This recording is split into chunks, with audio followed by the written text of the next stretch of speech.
podcast is intended for mature audiences. The views and opinions expressed are those of the panelists and do not reflect in any way those of the podcast partners, sponsors, or affiliates. Enjoy. Hi, this is Michael Buffer, and you're listening to the voice of the people. Let's get ready for Boxing Voice. The podcast is intended for mature audiences. The views and opinions expressed are those of the panel.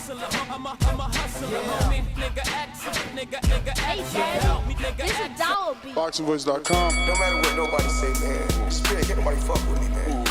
You know, I can't be fucked with, you know. Beyonce Productions. Whether you pay to see me win, or you pay to see me lose, you're gonna pay. Fuck it, your kids still gotta eat. I don't have to watch, you know, any footage of a fighter. I mean, because I'm Floyd Mayweather, everybody gotta watch me. I knew eventually I was gonna have to fight Oscar. I feel like he was straight up and down, no special effects. BoxingVoice.com. How can Canelo have the biggest deal? Your deal was for $300 million, and I made $350 million just in one fight. And you're fighting on the app. BoxingVoice.com. I'm a king, okay? I eat a feast. Every time I eat a feast. And when I get up from the table, I don't give a fuck who get the leftovers. At the end of the day, follow my green print. Beyonce Productions. BoxingVoice.com. What up? Welcome back, ladies and gentlemen, to another spontaneous Friday night Boxing Voice edition. Hashtag TBV podcast, wherever hashtags are used. Shout out to Gilly the Kid, who obviously is getting the needle moving. He's getting the pot stirred between Jaron Ennis and Errol Spence. Errol with some specific choice words that I want to elaborate on. I want to dive deeper into. Let's sit Errol down on the couch and figure out what's really going on. But you know whose house it is whenever Moore's house in the building. What's going on? David Morehouse, thank you for joining us. What it do, champ? What it do? Man, what's good? Long time no chat, man. Technical difficulties over here, man. I don't know what's going on. But I want to shout out to everybody in the family out there. Everybody in the family, how y'all doing? Nice to be with you. And maybe Spence wasn't feeling those viewer figures that we were talking about the other day. Maybe that just wasn't enough, Ness. Maybe that wasn't enough. Hey, damn, I forgot all about that. That's a good point, especially his choice of words. He called Ennis a pup. And if you a pup, you a puppy. And if you a puppy, you ain't no big dog. And if you ain't no big dog, you ain't biting. You know what I'm saying? That's how I took it. But listen, let's take everybody back to the top. Even you should do a countdown because I sent you the link with the sauce. But this is the link where it originated from. Gilly the Kid took to his Instagram, obviously calling out Yellow Bees and letting him know, like, look, you beat me on the last bet, but I got a new dog in this fight, and his name is Jaron Boots Ennis. But let's talk about it. You see him stop by, huh? They said Sergey Libanov was going to be a test for you. What test? I'm confused. Hey, and Yellow Beezy, you beat me out some money the last Errol Spence fight, and that was cool. When these two fight, bet it back, Yellow Beezy. Huh? He gonna beat the shit out of Errol. But listen, this was so deep about him. The legacy of his ingenuity is based on his father. His father is a martial artist. It all comes from martial artists. So this is how, you already know we got a connection. His father originated from martial arts. That's why he trained when he trained. Everything comes from martial arts. Hey, Terrence Crawford, 27-0, 25 knockouts. I'm just saying.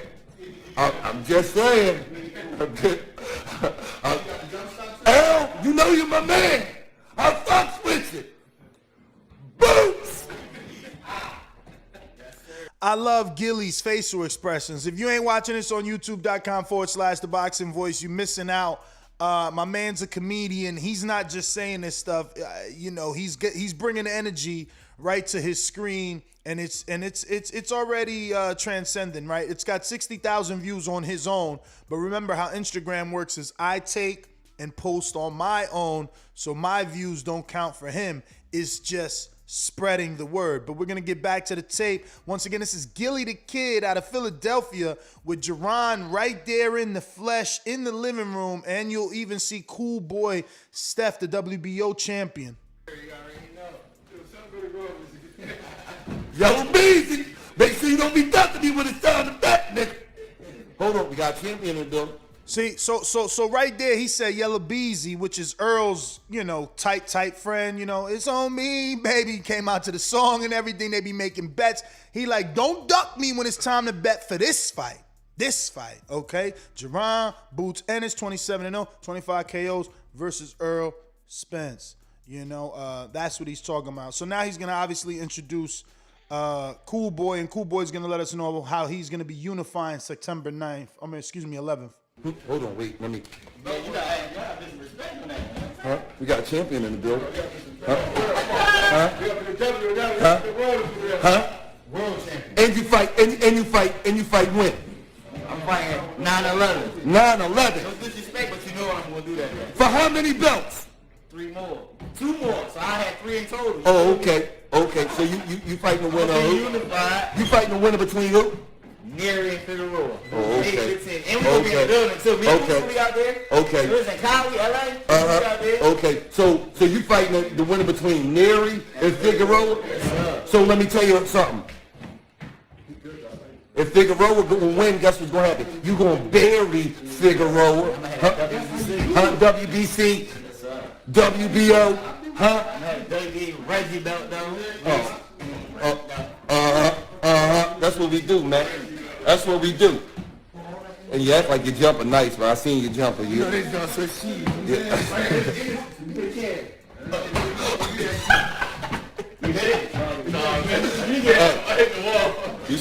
You see how Philly doing it? 27-0, 25 knockouts. Scoop, talk to him. You already know 19-0. Huh? 8 knockouts. 8 undefeated fighters. 9 on the way. Wait. So you fought 19 times and you beat 8 undefeated niggas? Yeah. Huh? Look, can't be stopped. Let me ask you a question. Is it another fighter in the world who fought 19 times and beat 8 undefeated niggas? I think I'm the first one. Oh, okay. Talk to me. This what my youngins is about. We don't give a fuck about Gucci belts, all the little. This the type of support more people need out of their local, areas. Gilly ain't 50 Cent, but you know what I'm saying. He brings a certain level of buzz and street credibility, and Gilly's been around forever, man. Exactly. Forever. Just to be shooting and these guys. He's got the whole bar stool behind him. He's got the whole $1 million worth of game behind him. Yeah, he's got a pretty popular podcast, right? Yeah, him and his cousin started it, and then they got bought out by that Barstool company. I think the cousin that you're talking about might have been the one that was saying something like, that the father. The second one in the video, yeah, with the black shirt behind Gilly.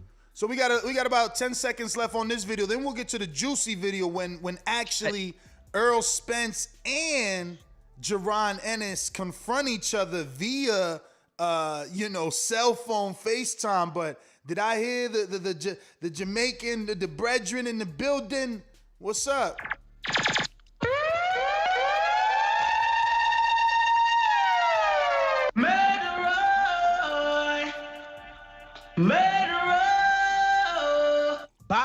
Bop, big up yourself. What are there, yard and there, broad. Big up your damn self to all the Jamaicans worldwide. Right now, we stand up for Errol Spence, man. We stand up with you from Dallas, from the yard. We stand for Errol Spence because I got to pull up because the big fish can smell a drop of blood from miles and miles away. So we came in, swooping in to deal with the business at hand. We heard a little pup talking about they about to put a boot in who? Boot in nobody. Crazy, man. Shout out to everybody. Shout out to Gillum, first of all, for standing up and repping Philly. Danny Garcia, Cool Boy Steph, Boots Ennis, Tevin Farmer. He's always been 10 toes down for all Philly fighters. Clearly, he put money up and lost. But if you put money up again, Gilly, you about to lose again. Double or nothing, baby. What's up, y'all? What up? What up? What up? I mean, listen. I figured you was gonna come with that energy. You was the resident Errol Spence fan, but I didn't want to whip out the big guns right now. I was gonna let you build an argument, but I'm going straight for the juggler. Why your man got that hypocritical energy? How you calling Jaron a pup? Wasn't you a hungry pup when you was calling out the beast of the division, Keith one-time Thurman? You see, I don't get these dudes, They tell people to do stuff, then they don't want them to do stuff, then they want to do certain stuff. It's like, this the whole Miguel Cotto thing all over. Cotto was very, very mad that Pacquiao put him in that catchweight. Then as soon as he became A-side, he put Canelo and Sergio Martinez in the catchweight. It's like, and Canelo came and did the same thing. Yeah, and but it's a vicious cycle. It's a vicious cycle. Yep, I agree. Cycle. I hate it, but clearly that's how the business is set up to be. Like, if you don't do this, you're not winning. Like, man. When they talk to you and don't give you an opportunity, apparently you're supposed to do the same to the next fighter that's gonna be speaking up, talking up, trying to get themselves a fight. You know what I mean? That's how it's coming. I hate it. Don't get it twisted. I don't like it, but it would seem like that's the way it is. That's why we had the same conversation about Thurman and Spence. We had the same thing with Thurman and Mayweather. Canelo, many people, you step up, you know what I'm saying? They said, nah, you're not ready. What have you done? What have you done? They're doing the same thing to Devin Haney right now. What have you done? Like, it's the same thing, you know what I'm saying? So, I mean, in terms of young pup, absolutely. The careers are on different paths, so he's not disrespecting them by saying a young pup. He knows he's a young pup. You know what I mean? They try to make it hype up a little more, though. Well, let's go to the tape because, he was talking crazy, in my opinion. It's like, yo, you doing exactly what you shooting down Jaron for doing what you did to Thurman. Like, that's it. Thurman was unified. You wanted a shot. You unified. He wants a shot. Thurman was, you was up and coming and hot, right? You was up and coming and hot. Thurman told you to go get a belt or something like that. Now, what you gonna do? Is you gonna beat Thurman now? Or you gonna beat Thurman? That's what I want to know. Or are you gonna give him a shot? Because then you're gonna be a hypocrite, man. And I don't want you to be a hypocrite, Earl. I don't want that for you. Give who a shot? Give Jaron a shot? I mean, wasn't Earl asking a unified champ to give him a shot? Right. He gonna get his shot. No, hold on. But I need you to understand that what happened was he was asking a unified champ for his shot, and then he acted like, oh, you don't want to give me a shot. That's some sucker shit. So when I get on top, you ain't getting no shot. And that's exactly what happened. Remember tables turn? Tables turn. Tables turn. So but you got to keep it fair though, Nats. You got to keep it fair. I ain't keeping it fair. He never said to Jaron Ennis that you won't get a shot. Bruh. He just said that a pup has no business talking to a big dog. That's all he said. All right, but that don't sound. If the pup wants to jump up and get a smacking, then he can definitely do that if the time is right. That don't sound. You know how it is, man. That don't sound like you're trying to give him a fight right now. Why is the time right? Hold on, David. Why is the time right now? You know, the performance he's coming off of, he got a lot of views. The time is right now. Everybody would rather see Ennis versus Spence instead of Ugas right now. You crazy? You talking about off of Lipinet's performance? He must get it. Yo, Ugas. Hey, yo. Let me tell you something. Relax, bro. Let me tell you something. Ugas never had a performance that dominant. Let's be real. Yeah, but he probably didn't have that many views either. But he got something to bring to the table, y'all. Y'all stop it, man. They gave him something. What you mean? He earned his WBA regular belt, and he was awarded it because he earned his WBA regular belt in the ring. Listen, business-wise, is better Super chat, man. Super chat. Is that your problem that when you buy an economy ticket, they bless you with a first class? Is that your problem? Yo, super chat. Ugas' problem. that it ain't Ugas' problem, but the thing is that just because they gave you a first class ticket don't make you first class. You feel me? So we not beat. not that minute you first class. That minute you first class. Yeah, but guess what? Sure. But we still want Ennis over Ugas. You know what I'm saying? But look, we got a super chat from Show Kid, and Show Kid's gonna be taking on Mario Monguia, the missing host. Show Kid's coming off a big win where he got robbed for a knockdown where he sent his opponent 7 feet across the ring, and he has this to say: Spence and Charlo starting to piss me off. Always making an excuse not to fight somebody. That Texas water need to be tested for duck sauce. Damn. Juggler. Let me get to this audio so we can get more people tuned into what exactly is going on and what exactly my friend Francis is defending. Hopefully right now you are listening to the words of coming out my mouth, and you've made your way to our YouTube channel at youtube.com/The Boxing Voice so that you can see the video and audio of Errol Spence, the rapper Yella Beezer, Gilly the Kid, Cool Boy Steph, Jaron Ennis, and the big exchange. You ain't saying nothing? Yes, sir. Yes, sir. What? Yeah. Yes, sir. We own, nigga. Philly versus Dallas, nigga. Yes, sir. What do you say? What you say, Errol? What you say?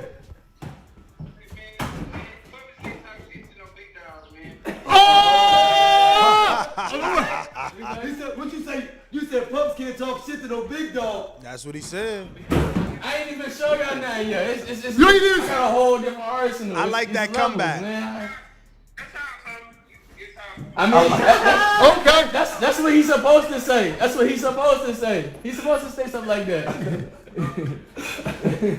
What's up, though, bro? You ain't saying nothing? Yes, sir. Yes, sir. So basically, Earl tells him, Pups can't talk no shit to no big dogs. You know what I'm saying? And Jaron hits him back with the answer like, yo, you got nervous energy, B. Like, I ain't even show you everything yet. You know what I'm saying? There's levels to this. Very calm, you know what I'm saying? I'm feeling Jaron, man. I'm feeling Jaron. He sounds to be like he's almost ahead of his time. I like the way he handled the situation.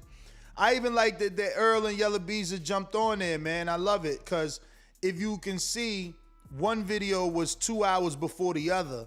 So, it was like they got the back call. They got tagged on the video, and they responded right away. So, shout out to Gilly, man, for getting it all moving, man, and stirring the pot. We might not get absolutely nothing from this, but it stirs the pot. It gets the the ball rolling, so to speak, in some sort of way. I want to believe that this is a little bit more than just entertainment for us YouTubers and podcasters. I mean, what do you think? It puts it in the universe, man. It gives people something to think about. Puts a little pressure on Spence. You know what I'm saying? We heard Sean Porter say he's never gonna fight Boots Ennis, so it puts a little pressure on Spence. And me personally, forget that WBA strap, man. Fight Boots Ennis right now. You ain't gonna fight until what? Late July anyway. Boots could be ready. Showtime needs another pay-per-view. Showtime needs another pay-per-view. This is prize fighting, right? Where is the prize?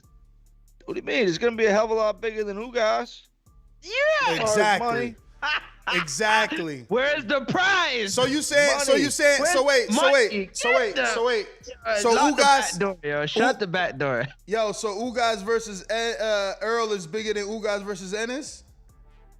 Yeah, because there's a belt on the line. Oh, wow. I'm going to super chat. Man, you tripping, man. I'm going to super chat, man. This is amateurs. We ain't fighting for free no more, man. Y'all tripping. Yo, Jaime Nieto says Spence don't want to fight Bud, Thurman, or Boots. Who does this dude want to fight? Spence being a damn hypocrite. This dude don't want to fight anyone.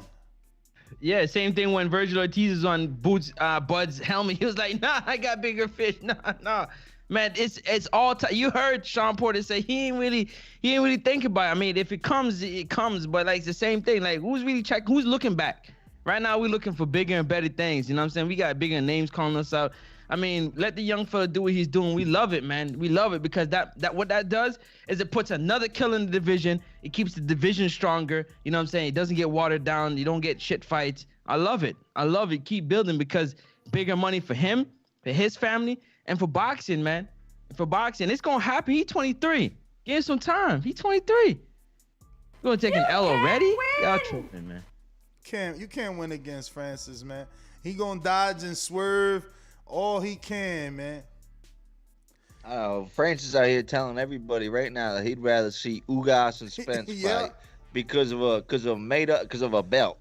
Yeah, because my man's about to achieve his dream of being undisputed, man. That's what I'm all about, man. Come on, champ. Like it's good for you. That ain't undisputed, man. That ain't undisputed. It's good for David to sleep good at night when they fight now, but like it's about Errol, man. But Come that on, ain't undisputed. Why you calling Ugas undisputed? Stop. No, I said it's on his way to realize his dream of being undisputed. Boots don't got no belt. Ugas Boots got the people's belt. Hey, don't matter. Boots got the people's belt. What? Boots got the people's belt. The people behind Boots. The people behind Boots. You got it. I know. The people behind Boots. It hurts. I know. Let me get to Antonio, who says, how is EJ ducking Boots? He has already signed for a 3-belt unification. He also never said he would not fight Boots. Stop the hate in the chat. Is he signed to fight? Because I know I seen him yesterday on social media, and I'll pull that up. He's like, yo, I wish Fox announced their schedule. Now, that does, insinuate to me that he's got something on the schedule that he wants them to, put out there. But at the end of the day, the facts still remain that he has not announced anything, and there's been no rumors of anything. I mean, you got any rumors?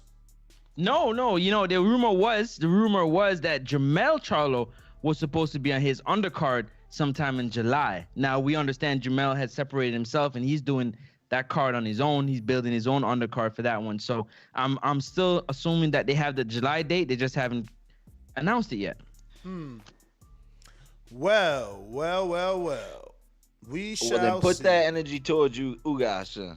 Put that towards Ugas, if that's the case. We're about to serve Ugas cold. I swear to God. Listen. I love it, man, because this is what you want, right? Why aren't we talking about the fact that there's somebody from Philly who's bigging up their fighters right now, man? Who's big? They ain't really have this. Like, I mean, Giller's always been there, but then these young fighters, Cool Boy Steph and Jaron, got somebody who's in the entertainment business, who's notable, who's standing on his soapbox calling up bets from other people, big artists and stuff like that. Like, that's amazing, man. That's what Andre don't have. He ain't got somebody like that pom-pomming for him. Like, that's what we should be talking about. That's what we should be. You got somebody, a lot of people pom-pomming for Errol and Bud. Like, I'm glad that these young Jaron Boots and he's got, people behind him pushing him up. Virgil has his own, I love it, man. I love to see that. But they got to slow down. Yo, Teddy B Midwest Sports Talk says, we want Benavidez over Billy Joe Saunders. So what belt coming? And I think what he meant is like, sometimes belts don't matter, because if Canelo was fighting Benavidez, we would be happier than him fighting Billy Joe. If Earl or Crawford are fighting Ennis, we would be happier than them fighting, Ugas and whoever the hell they're going to find for Crawford. I mean, he's in the mountains. Hopefully he's really getting a fight. Take the air out of lover. It's over, brother. What is over? The fact that you talking about them days of, like, what I'm saying, it got to make sense, right? We got to make money. It makes sense. I understand. Like, I want to see the fights just like anybody else. Now, if there's nothing in the way that's stopping that from happening, I'm pretty sure fighters would get on and get busy to prove that whoever say they want it, they can get it. But at the end of the day, man, if you got a plan, if you've written on your board plan, you're not going to deviate from the plan because somebody is woofing about what they can and can't do. You got to stick to the plan, man. Man, all them old time fighters, you go to all them old time fighters right now that are broke, bankrupt.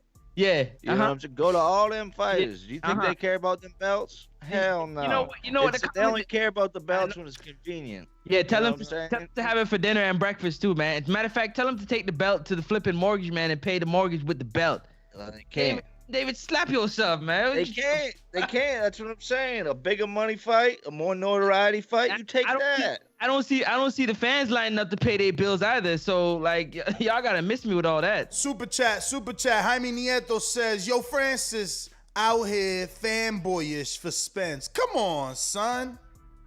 He know that's his role, man. He love that role, man." You know I had to swim up here. Like, y'all talking about Spence, and yeah, man, he a pup, man. Pup City. Damn.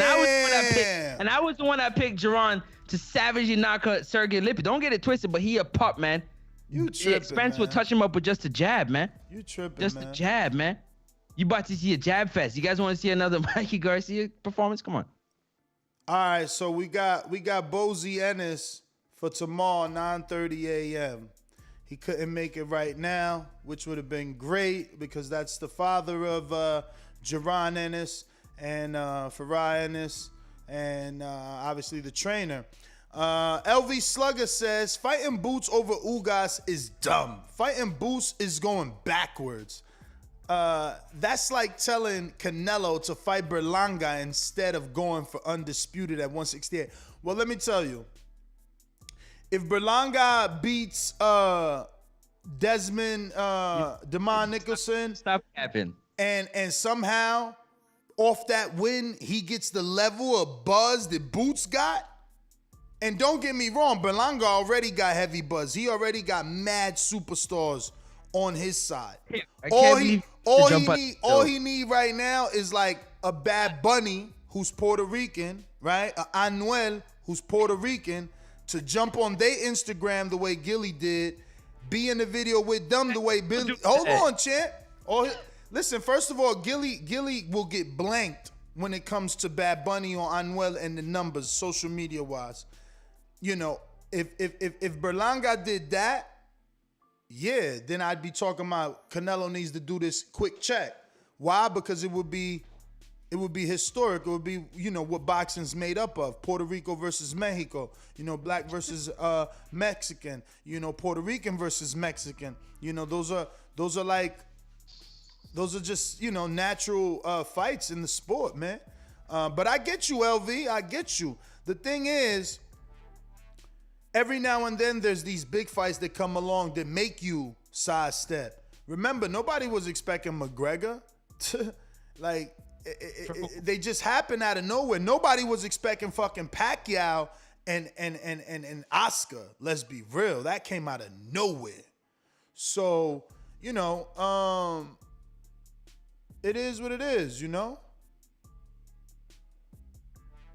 We got another super chat from I don't see it the same. Not to cut you. I was waiting for you to finish. You know, I'm just more excited the fact that, you know what I'm saying, Boots is getting the buzz that he wasn't getting a couple fights ago. That's what I'm most looking forward to. I'm excited about for him. We understand that we want the fights to be made. Sometimes you can step aside and make a particular fight, but this isn't the situation right now. And I'm pretty sure if Spence is at a place in his career where other fighters were at a place in their career where they just, I mean, at that particular point, the legacy has already been cemented. You just do what you got to do. Yeah, man, you'd get a fight with like that, man. No problem. But right now, like I said, man, we on a certain track right now. We trying to make things happen. Everybody crying and complaining for Bud. Now they crying and complaining for Boots. Y'all tripping, man. What you mean crying and complaining? Don't you think people just saying like, yo, here go two opponents we want to see you fight? Yeah, so check it out. No, check it out, because you want to be his lawyer, right? So we want you to fight Bud. You talking about, you know, ranch season, cross the street, 20%, 30%, 40%. You know what I'm saying? So cool.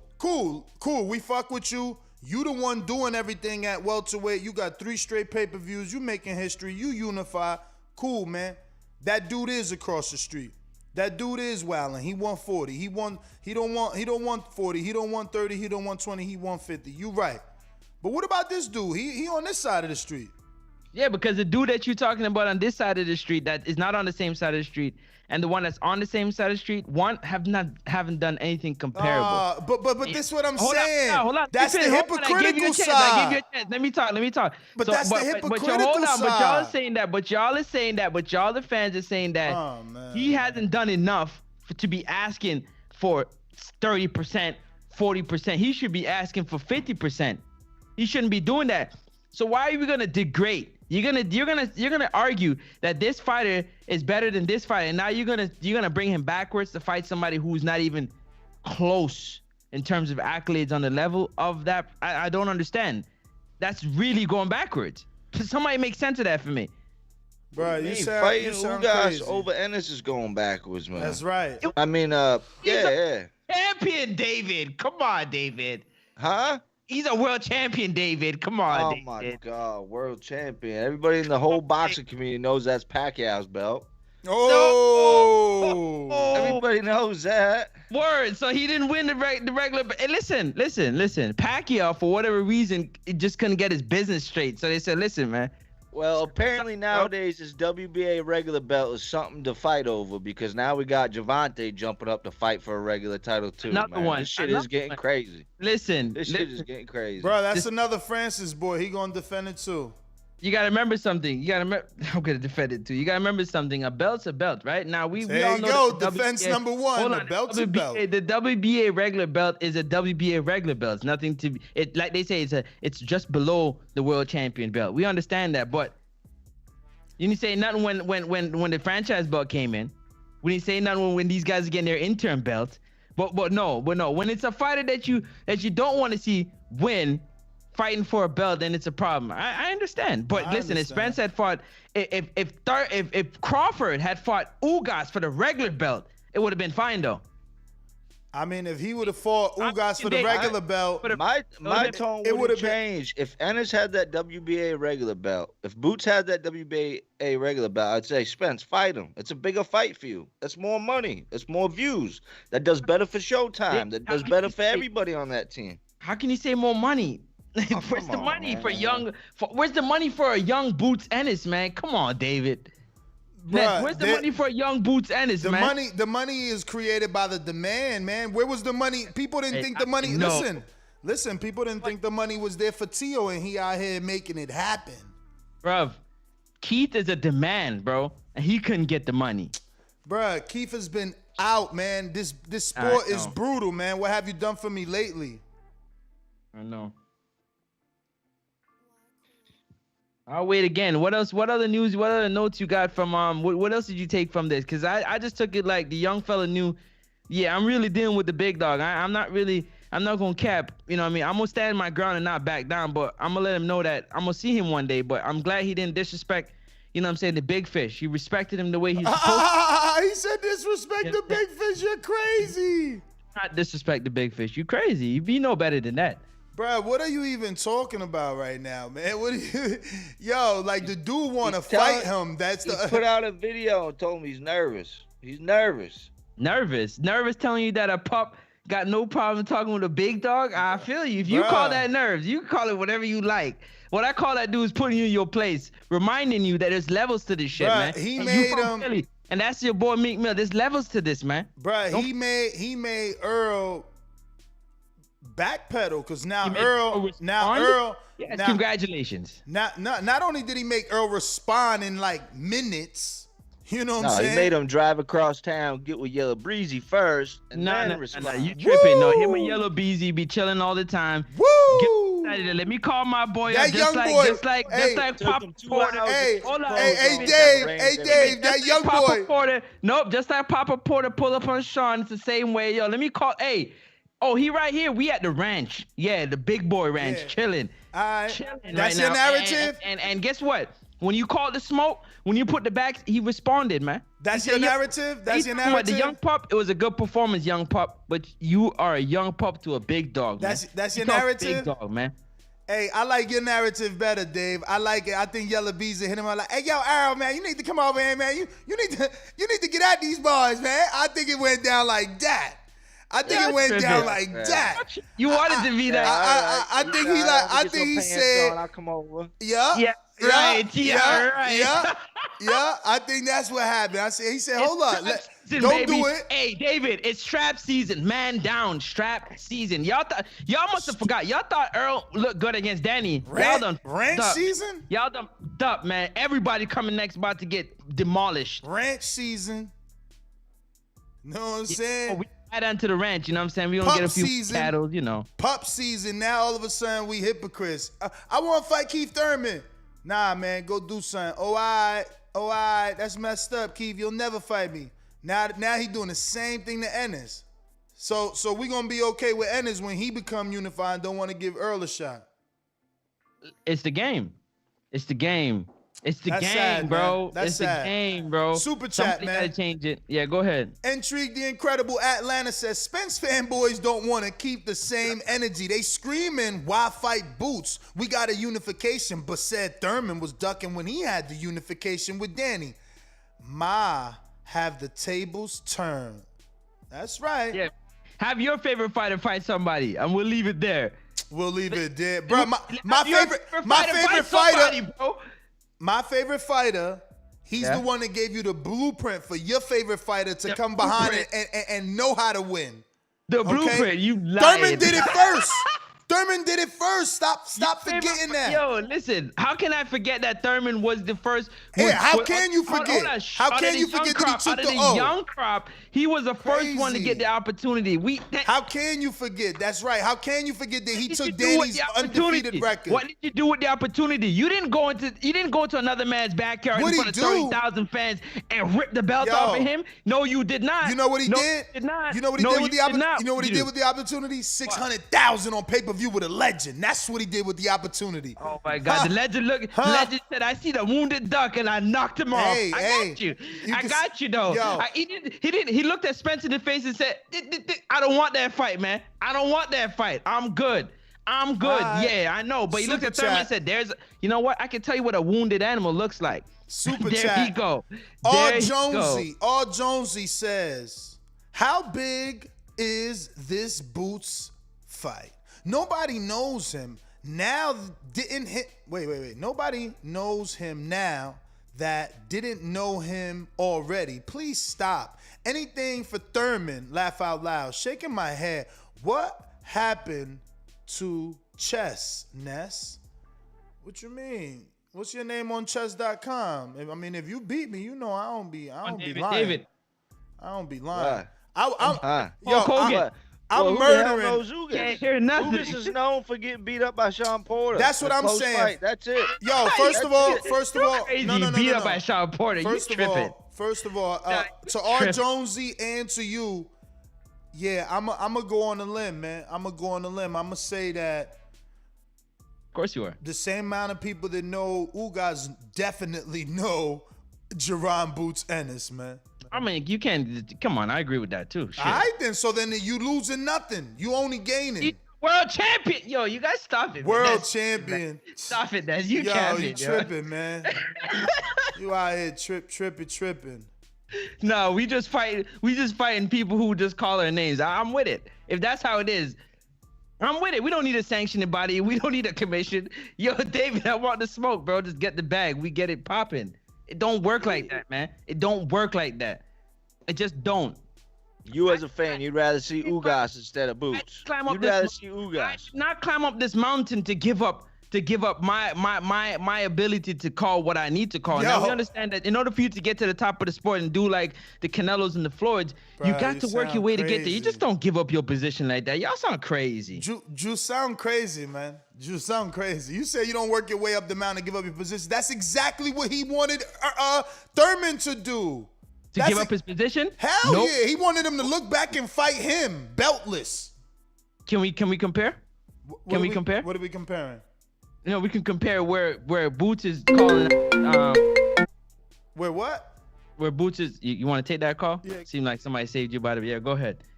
Yeah, but listen, man.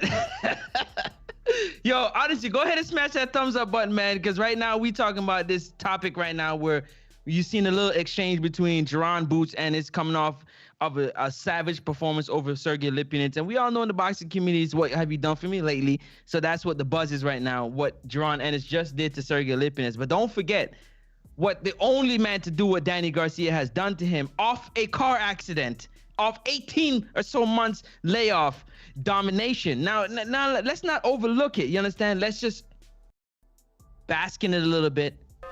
Really know what we're talking about. But I'm really wishing upon a star that I have this strap season, man down. Yo, you know what I'm saying? Step up and get it. Yo, Francis. I just had to play the sad music because I seen you trying to get the pity party together. Yo, Francis, you think that if Errol Spence fights Boots Ennis and Spence beats Ennis, you think Crawford is gonna say no because you don't got that third belt? Spence like, is that like, oh, you know what? I didn't want to fight the young Virgil Ortiz, who they're matching up to be on the same level of Boots. So the fact that you, Spence, you're so great, you went and fought Boots Ennis, I'm gonna give you the fighter. You guys sound crazy. That's why my favorite fighter is and will always be Floyd Money Mayweather. He didn't worry about dudes like Francis. He took too many bouts. He took on the young. Too many belts. He took on the young Canelo Alvarez because he seen that the world was saying, "Oh, this guy is a threat." At what point in his career? Excuse me. The world was saying that this guy was a threat. So Floyd said, "Oh, he's the threat. Oh, I'm not considered the best anymore. Line him the fuck up. Blank his ass. You know what I'm saying? That's what my favorite fighters do. Thurman. Oh, Danny's the best. Danny's undefeated. Line his ass up. Oh, Porter's so tough. Everybody run from him. Line his ass up. You know what I'm saying? That's what my favorite fighters do. You know what I'm saying? Wilder, same thing. Nobody want to fight Luis Ortiz. The last time I checked, your favorite fighter. The last time I checked, your favorite fighter came on here and said that, you know, if anybody say they fighting me before a certain date, they not fighting me. Matter of fact, I don't even know when I'm gonna fight. Nah, you know, he definitely told us also July, other people's June. favorite fighter that said that, you know what I'm saying, they didn't even respond to people when they caught them out because why? They felt they were on another level. At least Errol responded and said, yo, bro, listen, I'm gonna tell you what it is right now. I'm gonna let you know this is the type of energy I'm coming with, man.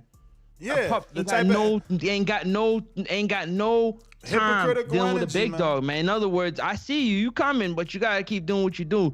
We get it busy. Errol's never been the type of person to not give somebody an opportunity. I'll tell you that. Let me get to this super He gave chat, mad people opportunity. He gave Sean an opportunity for his first What? pay-per-view. Sean? Or you mean Keith gave Sean that opportunity? Stop it. They fought on pay-per-view? Stop it. I said Errol gave Sean his first opportunity to fight on pay-per-view. Tell me that's not a lie. Okay. Exactly. He gave Danny his first opportunity to fight on headlining pay-per-view. Stop playing with me. And Mikey Garcia, you better stop it, Ness. You better put some respect on that man's name. This is the truth, for real. Yeah, I would, you know, if he would he's just the truth, man, but he's telling lies. Exactly, because How? What lie did he say? But let me explain. Young boy that I'm a big dog. But let me explain. What I am upset about as a Keith Thurman fan is that he has taken a hard stance against Keith Thurman and said he'll never fight Keith Thurman because Keith didn't give him an opportunity when he was a young, hungry pup. So now we got another young, hungry pup that wants an opportunity, and he's doing the same thing he did. You know, he's doing the same thing that he says Thurman did to him. So it's like, don't be a hypocrite, champ. Think about this for a minute. Ness, when did Errol say that? Play the clip again. When did he say that I will never fight Jaron Ennis? I ain't never say he said never. I ain't never say he said never. But I'm very sure I heard Keith say it, don't know. He said, I'm not fighting Errol. Yeah, Keith said he not fighting Thurman. I mean, Earl said he not fighting Keith. Earl said he never fighting Keith. Where'd that come from? I don't know, because Keith ain't never said that. How can you say a fight is ducking? And when he never said, yeah, I'm gonna fight you. Yeah, I'm not gonna fight you. He just put it out static. I'm gonna let you know what it is, man. Bro, Gilly the Kid, no. Gilly the Kid literally said to both of them, don't duck me when it's time to make the fight so we could bet. Yeah, that's right. And instead of them saying, yeah, you gotta bet, they said, man, he a pup. Yeah, he can't talk shit. We don't make deals in social media. You know that, man. Exactly, man. We got a super chat, man. We got a super chat. Teddy B Midwest Sports Talk says, intrigue, watch out with Earl Thurman talk. Watch out with Earl Thurman talk. Yeah, exactly. Watch out, Intrigue. I don't know, man. But the number to call in is 1-425-569-5241. Press 1 one time to voice your opinion. You can also add Nestor Gibbs on Skype to be part of the conversation. We're going to be opening up the phone lines once we get through all these super chats. We got Teddy B with another one who says the WBA regular equals the PBC belt. No doubt about that, except... Actually, there is a doubt. The WBA is the PBC belt, not the WBA regular. It's just all them shits, man. Like, you see Pacquiao couldn't leave without letting that shit go. Champion in recess status. Next up, what we got?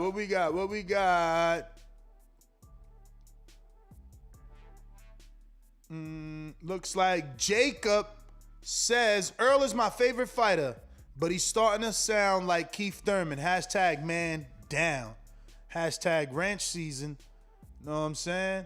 Yo, how you feel about that? That's another fellow Earl fan that's like, yo, you sound like Keith right now. You doing the same shit Keith did to you right now. You know? Is it similar or not? I mean, can you admit? It's not similar. It's not similar because he's working at his best to try to get the fights that everybody want to see. And that's the fight between Terrence Crawford and himself. Now, we understand that Bob is the one that's being said to be in the way, and the negotiations between Al and Bob, I guess, haven't been the greatest. So, you know what I mean? It is to the fighters to say, yes, let's make the fight happen. But if you have one on one side saying one-on-one, it makes it a little bit more difficult, you understand? So in the meantime, in between time, he's going to continue to build on his legacy and collect the straps, because it's strap season, like he's always said, man down. And until, you know what I mean, he can get his opportunity to get the big fights, to shut everybody up, you know what it is, man. But at the end of the day, it's legacy we're looking for, maybe building. So, I mean, Jaron Ennis right now would not be considered a legacy fight, seeing that he hasn't done anything like win a world championship yet. Nah, I hear you, man. When you put it that way, it makes some sort of sense. But, again, you know, I guess the Floyd-Canelo was a legacy fight. Canelo had a belt, you know, and Floyd had the, you know, it was a bigger man. So, you know, there was going to be some legacy in that. I want to remind everybody that's tuned into this particular Jaron Ennis Errol Spence show. We're actually going to have the father trainer of Jaron Ennis on the show tomorrow morning. This is a 7-day-a-week podcast. I'm putting the link in the description, actually in the chat right now, so that you can go ahead and become one of our patrons and ask Bozy Ennis, the father of Jaron Ennis, a question. He'll be on the show tomorrow morning at 9:30 a.m. So, yes, join us tomorrow morning at 9 a.m. for another morning edition with the Boxing Voice Radio. We got another super chat here from the Emperor, who says, look, guys, all these guys should get in there with each other. Mix it up. No ducking, no bluffing. Pound for pound kings. King emoji, 100 emoji, crown of the king emoji again. And it's true. That's what I'm telling Francis. Francis talking about legacy. Like, yo, let me ask you a question. Is it a 50-50 fight in your eyes, Errol Spence versus Boots Ennis right now? No. So then why are you worried that he can't beat Ennis and go get his belt? Where's Ugas going? Bro, it's his boxing, man. But where is Ugas going, in your opinion? Where is he going? After this, Ugas going to get some big fights. No. I'm saying if Earl fights Ennis next in July or June, right? Where is Ugas going? Why can't Earl still fight Ugas in October or September or August or November? Like, you acting like Ugas gonna go, but hold on. Say screw Ugas. But what? Screw Ugas. No, but don't fight Boots and then go get Crawford. But Why do you need that third belt? You don't gotta screw Ugas. All I'm saying is he's acting like Ugas about to go fight Crawford. Do you think Ugas will fight Crawford somehow? No. So like, I mean, you acting like he going somewhere. Where he going? He ain't going nowhere. Because this is boxing, and anything can happen in boxing. You take a fight, and Ugas can take a fight in between and lose the belt.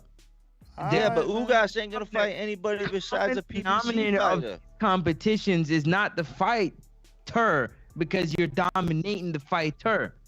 It's what you're getting for dominating the fighter, which is the strap, which is what comes with the strap, the recognition, the legacy that comes with it. It's not necessarily the physical strap itself. It's the mythical idea of the strap, man. That's why it's strap season, guys. Come on, fellas. Don't miss what course we're on here. These things are there for a reason. Everything that you do it for a reward. The reward not only is the money, but also the strap, also the accolades, also the respect that you get from. I'm picking fighting Errol, a young Jaron Ennis. You're gonna be looked at. Yeah, you picked off a Jaron Ennis before he was good. Cause guess what? Everybody looking at Floyd and saying, "Oh, Floyd, I bet you fight Canelo right now, he beat your ass. I bet you if you fight Canelo right now, he beat your ass. Cause the Canelo you fought was young. We don't want none of that. We want to beat you when you're at your best."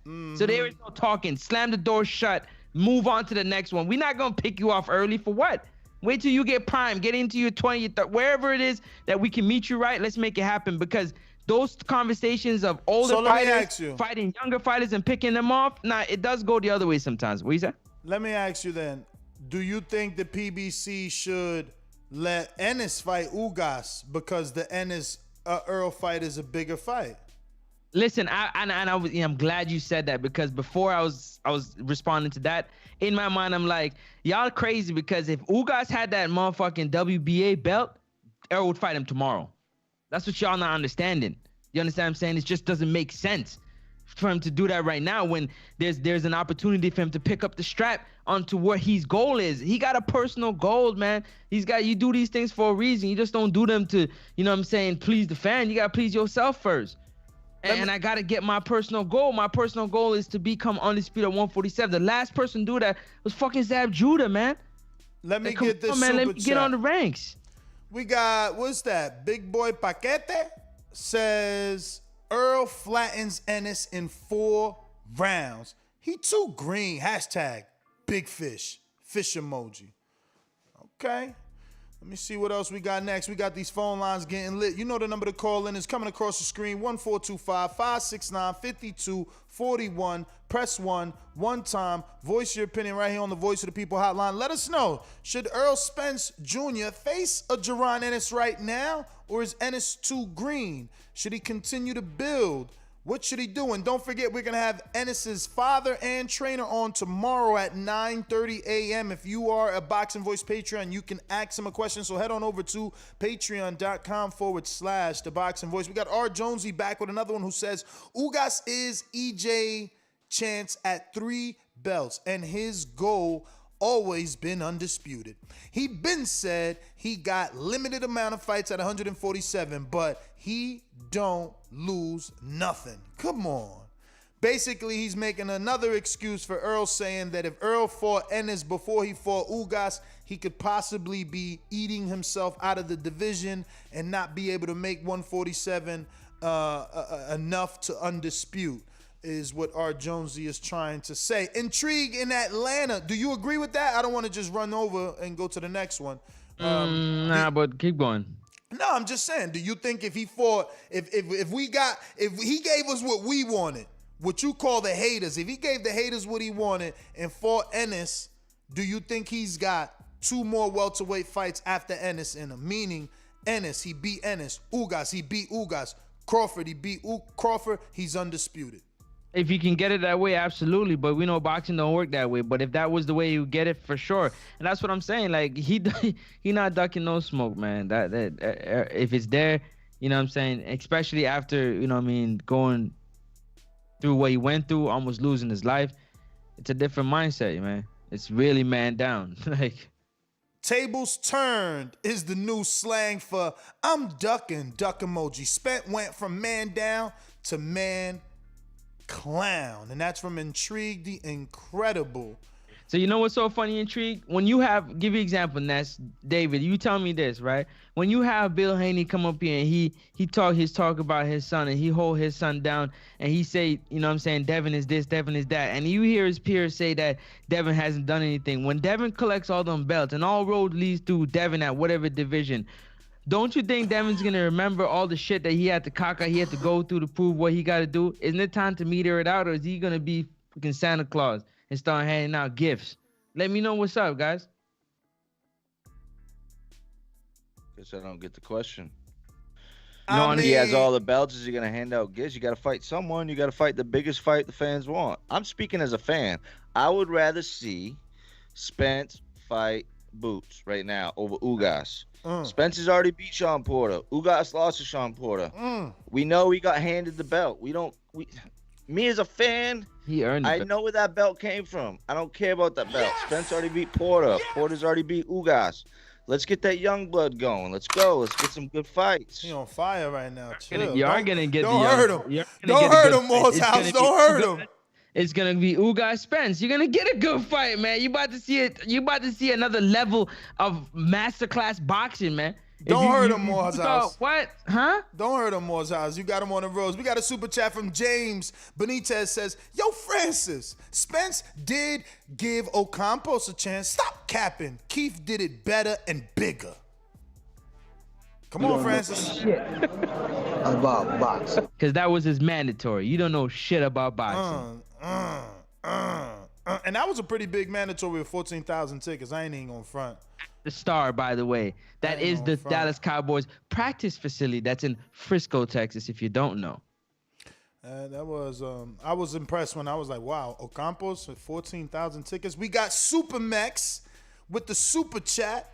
Go ahead and let Earl ruin Boots early. Big fish emoji. Better tell him. So you said better tell him. I'm glad you fell into the trap. So you agree that if Ennis fought Earl next, he would ruin his career. He'd ruin his career. He'd give him. Yeah. Wow. Yeah. Wow. Yeah. Because like it's on that grown man strength. Like Crawford. Like any of these young boys fighting they on that grown man. They shit right now. You know what I'm saying? And it's a different mindset when you've gone through something. You have something on the line that you got to prove. You know what I'm saying? The camps are different. It's just different. I understand talent is talent. But when you add talent with an extra hunger and dog, you get something different. Let me see if we got any more before we open up the phone lines. 1-425-569-5241. Press 1 one time. Voice your opinion right here. Voice of the People hotline. We got Pound for Pound Sports. Pound for Pound Sports that says, tell Spence to fight Bud, Thurman, then Boots first. Okay, so he want Bud, then Boots. I mean, Bud, Thurman, then Boots. Not even Ugas on his list, man. Yo, Francis, man. Not even Ugas on his list, man. He the champ. And I second that. The champ. Yo, David. Not even Ugas, man. He ain't put them on that list, man. Hey, David, you fighting Border Wars 11?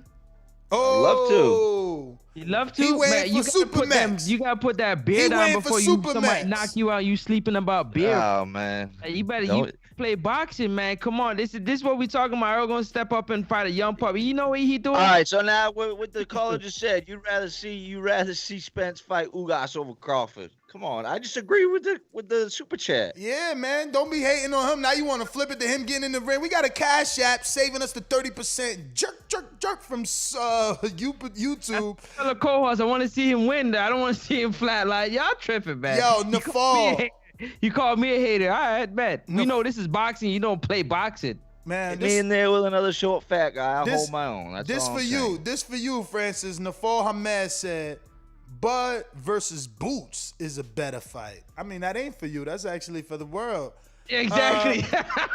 Yeah, because that would be the biggest fight in a long time for Bud Crawford. I'll tell you that right now. Say that again. I didn't hear you. That would be a big fight for Bud Crawford. You know what?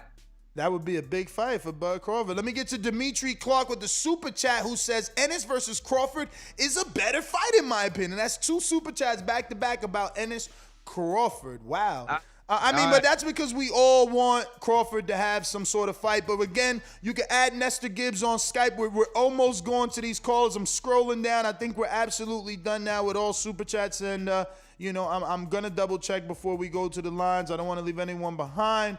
But the number to call in, 1-425-569-5241. You can call from a landline to do that. And you can also add Nestor Gibbs on Skype to be part of the conversation. Let's get on out to those callers. I see you. Remember to rate us 5 stars on iTunes. Subscribe to youtube.com/theboxingvoice for the latest and greatest interviews with your favorite fighters. We got Ronald Finkley with a super chat that says, Errol Spence looking at boots in his head. No, he says Twitter fingers. Errol Spence looking emoji. Boots is in his head. Oh, is Earl on Twitter right now? Is that what he trying to say? Uh-oh, check the Twitter, man. He got him in his feelings. And that's what I'm saying. He reacted in an hour. That shit was like, boom, come to the house, yo. We got to do this Instagram video, man. They can't be talking about us like that. You the big dog. Together, chill. It was already together. Let me check his IG, man. Poor boy, yo. Let me check his IG before I go to these calls. We got another super chat. I hope you don't feel no way, bro. I wasn't trying to come at you, dog. I'm being for real, though. Like, because listen, we've already seen, we not trying to have no more people get knocked down. We've already seen a few, you know what I'm saying, get blanked because they didn't really, I don't know if they took it serious or whatever the case may be. So I'm just trying to keep it 100. And we had a couple knockdowns the last one we had. So just know that, bro. Just know that it ain't no nothing to you. I don't see nothing here. I don't see nothing here. He ain't putting nothing new out. I'm looking on Twitter, I'm gonna let the young Francis check. Maybe he know how to check his favorite fighter's Twitter better.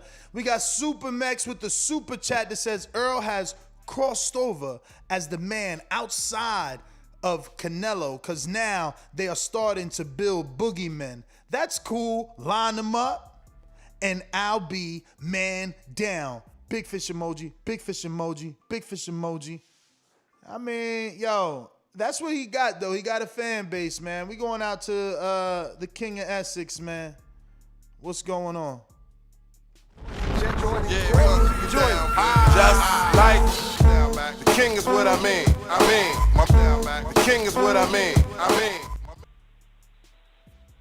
Hey, yo, TBV, always rocking out. What's good, familia? What's good? What up? Yeah. Yo, this is my problem, yo. You know, it's like I started to say this is the last time I was this disgusted when Riddick, but this is years ago. Last time I was just disgusted with ducks like this was when Riddick Bowe was throwing his belt in the trash can, because I don't think we had that deliberate duckage in boxing since in this welterweight division. Like, yeah, Gilly was on there with yo. And one thing I gotta say this, I don't want to sound crazy, but yo, I think what people are worried about, I don't know if it's Francis mentioned, they don't want the same thing that happened to Boots that happened to J-Rock. Nobody don't want to feel like, yo, they put so much hype on him, and then what happened with the J-Rock, you know what I'm saying? But J-Rock came back from that. My point is, yo, if Boots is ready for the challenge, why would this A-side slut talk about what so-and-so did to me, and then you end up looking crazy? Make the fight. Just make the fight. I remember when somebody was talking shit, you fought them. They didn't talk shit, and then you say, you know what I'm gonna do since you talking so much shit? I'm gonna not fight you. Like, maybe I'm just old, man, but I just don't get it, man. A-side slut talk is disgusting. They talking like women, man. I don't like it, man. I don't like that shit, man. That's my call. Yo, Francis about to hit you with that's because he don't understand business. Man, that shit sounds so soft, man. I ain't even trying to, like, I mean, he's my man's in there, but that shit was hella soft. Hella soft because he made a real good point. Like, back in the day when someone said some shit about you, you'd fight. You don't freeze them out. But let me get to the super chat. Back in the day, we used to wear overalls too, man. We chill, bro. We tripping. He said overalls. Yo, we talking about back in the day, bro. That's why Triller coming in and busting people upside the head because they ain't paying attention, bro. They not paying attention, family. You know it. Come on. Yo, super chat from my Dominican brethren, Punch Drunk Boxing. It says, De lo mío, Cassius Clay versus Liston. Rose versus Harada. Hold up. De La Hoya versus Whitaker. Wilfredo Benitez, world champ at 17. Sal Sanchez, Tyson, youngest, undisputed. Tio versus Loma was supposed to be too young. Boots is ready. So he gave you a long list of people who was either young, He's ready to fight Errol or Bud, but he's not ready to fight Virgil. What you mean? I want Punch to answer that for me. What you mean? What you mean? What you mean? That's Robert that don't want Virgil to fight Ennis. That's Robert. No, it's not just Robert. It's the team. That's the team. okay. So they don't want to risk it now. Okay. They don't want to risk it now. They letting you know Boots is a risk. We want to be paid more. You heard that shit clear. What you talking about? But Virgil is ready to fight Bud though. Yeah, that paycheck could be right. Nah. We spoke to Virgil yesterday. You wasn't on the show? Of course I was. All right, you heard him. I wasn't. I'm saying no, the people. No, I'm saying the people. We still talking. Bruh. No, it don't matter. We not. So go back to the team, right? So the team. Nah. We not talking about the people. We talking about the fighters. Boots want Earl or Crawford now. Crawford told Boots, you a pup. You can't talk to a big dog. Okay? I mean, Spence said that. Sorry. Spence said that. Crawford ain't even respond yet. When Virgil did. Excuse me, not Virgil, but when Oscar mentioned the possibility of Virgil and Crawford, Crawford said Virgil's too young, he ain't ready, I'll hurt him right now. You know, but it wasn't Virgil asking for Crawford. This is a fighter saying he want to fight you.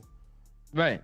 And you saying, you ain't grown enough to talk to me, you ain't old enough to talk, because calling me a pup is saying I'm young, saying I'm little.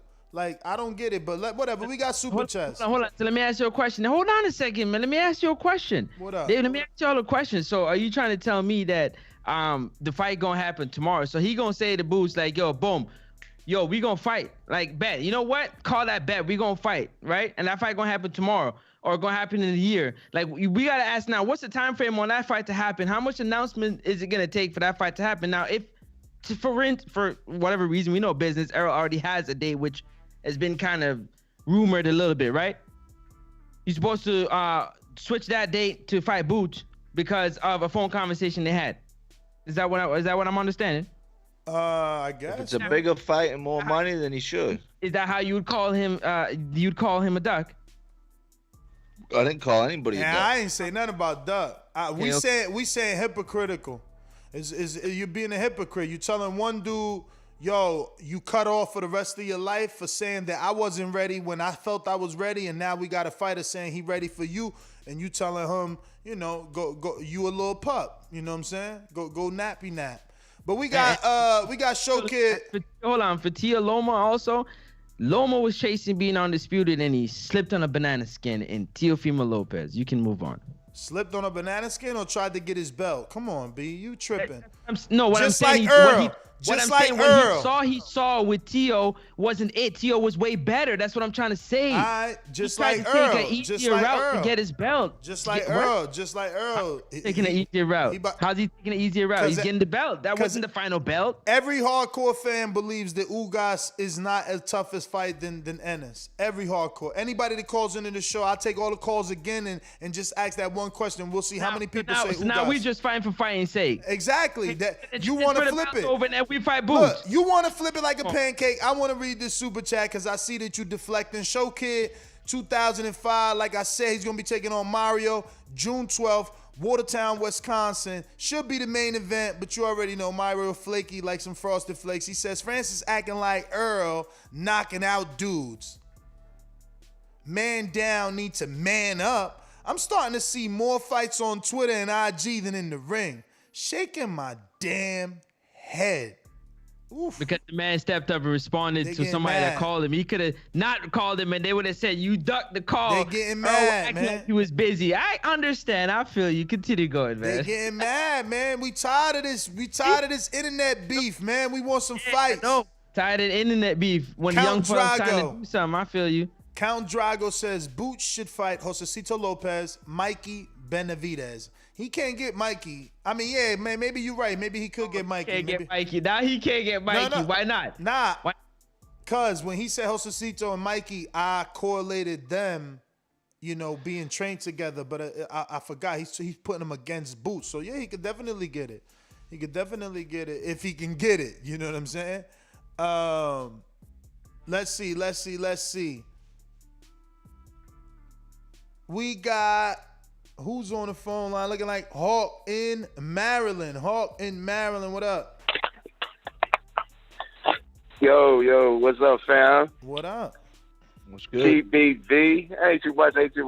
Great show, great argument. All the excitement going on. But I tell you, man, I got to say that Boots Ennis is like 100% the goods, and Errol Spence is 100% the truth. But this is boxing, and it's not MMA, so the top fighters don't fight each other. And we in another big argument over two fighters that's not going to fight. So I ain't going to get my opinion on it because the fight not going to happen. But this is what boxing got us doing all the time. So great show, love the energy, but where it's going, I don't think nowhere. Damn. Yo, Ness, hey, you know what? But we do got we can look forward to Evander Holyfield fighting, and I think Eric Morales coming back. You know, those fighters gonna fight, so we can look forward to those fights. I don't want to look forward to that. Yo, Hawk, quick That's question. the ones we're gonna get. Yeah. Quick question. He said, yeah. Oh, yeah. You want to see Ugas Spence or you want to see Boot Spence? Like, I'll tell you this. I'm gonna give you. Okay, for the fantasy fight that we're talking about, Boots and Earl, that fantasy fight. Yeah, I would like to see that fight. Before I would like to see what's the boy name with the wild little body shot style? Ugas? Whatever his name is. He throw the body shot style. Yeah, no, I don't really want to see him fight Spence. But being realistic, I'm just being realistic. You know, this is how boxing do us, man. It's crazy. Yeah, I'm with that's you, the better I'm fight. speaking from a fan, TVV fan. I'm speaking as a fan. From a fan view, Earl and Ennis. You guys are so unfair. You Earl and guys Ennis. are so unfair. You guys want to give people who want an opportunity and rid the other people of what they've worked out for their opportunity because you don't feel like they're deserving of the opportunity. Like that's just so ass backwards to me. Like, let me get to for this real, new for real. caller. Y'all really tripping though. Chicago. I got the best interest of the fighter at heart. Chicago, new caller. Who's this? Ladies and gentlemen, making his professional debut. Chicago, who's this? 312. 312. Going once. All right. Just listening, champ. Jay in Phoenix. Yo, what up? What's up? What up? Good show. Francis holding it down for Spence fans. But he's right though. I don't like the fact that you bring up Canelo saying Floyd gave him a chance and everything, but he was looked at as the WBA unified champion and he had the WBC belt. So what are we talking about? Like, when he says he's a little pup, he don't mean he can't fight. He mean he don't have nothing to bring to the table. We should be pushing for Virgil Ortiz and Boots. Why the hell are they skipping that? If you got smoke for this, that means you didn't have smoke for that. I mean, preach though. Virgil Ortiz, I mean, how could you not have smoke for this? No, but you had smoke for Earl versus Thurman. Let him finish his call. You had Earl versus Thurman, though. Chill, let him finish his call. Oh, okay. I see how y'all doing it. Cut it early, man. Let him finish his call. Here's my thing though. Why isn't Boots fighting his leftovers? Like, that's a quick way to say, hey, I could beat him. Look, I beat him better. Like, he's not fighting his leftovers. He's not fighting Virgil Ortiz. Like, these dudes don't want to fight each other, but he wants to go straight to the throne. Like, come on, dude, knock out, And I know you say it's not his fault. It's Ortiz's fault. Okay, then. Moore's House, I hope you on the next show when he come on. So when he say, oh, not right now, you give him that smoke, that whole, oh, it's for the fans. I don't care about it. I hope you on that show so you can give him that smoke, because that's the reason you ain't getting fighting. What you mean? But what you mean? Hold on, Jay. Hold on. Virgil gets a pass. He already said he ain't ready. They not ready. Why can't you be honest and say you're not ready? You don't get a pass for admitting the ducking, because at the end of the day, crazy, bruh.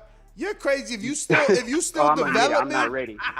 If you're still developing, you're still developing, man. If you and your team don't think you ready, y'all don't think you ready. What the hell? You were talking that shit to Crawford though, but now you not ready. What you mean? I know. He ain't say nothing to Crawford. That was Oscar. You mean he said he won that fight? Go watch the post-fight interviews. Don't slap yourself, man. Bruh, for the right price. Hold up, let me say one more thing. My boy comes up to me and goes, "Yo, Mike Hello? Tyson, my boy Morehouse wants to fight you." And I go, "What are you, crazy? Am I ducking?" Come on, man. They out here Can y'all hear me tripping. still? Yeah, we hear you. We hear you. Let him finish, man. Let him finish. Nah, you soft. Let him finish, man. Well, I was just going to say, you know, let me finish, man. But Spence, he's going after the belts. He's doing what he said he was going to do. I really don't get it. Like, he's been saying it since the beginning. After every fight, he says, I'm going after the belt, and that's exactly what he's doing. Boots and Ortiz. Danny had that nice belt. Danny had that pay-per-view belt, man. Get out of here, man. Y'all some hypocrites. You Spence fans all hypocrites, and he allowed y'all to be hypocrites by being a hypocritical person himself. My man what literally. Belt did Mikey Garcia had? Mikey had no belt. Danny, no, Danny had? He just like giving Garcia's opportunity. Give Andre a shot. Yo, just give him a shot. You move up to the next division. Give him a shot. Ennis need to change his name to Garcia. Morehouse. Give him a shot. Give Charlo a shot. Move up a division. Give Charlo. Why don't Canelo get Charlo a shot? Oh, he ain't done it. He ain't found nobody. He don't got a champion. Now he bringing in Canelo. Look. He deflected. Get out of here, man. He deflected. Get out of here, the same thing. It don't really matter who it is. Same thing with Bud. Any of them. He deflected. He ain't got no fights. Porter, same thing. He's sitting and waiting. Oh so what are we talking about?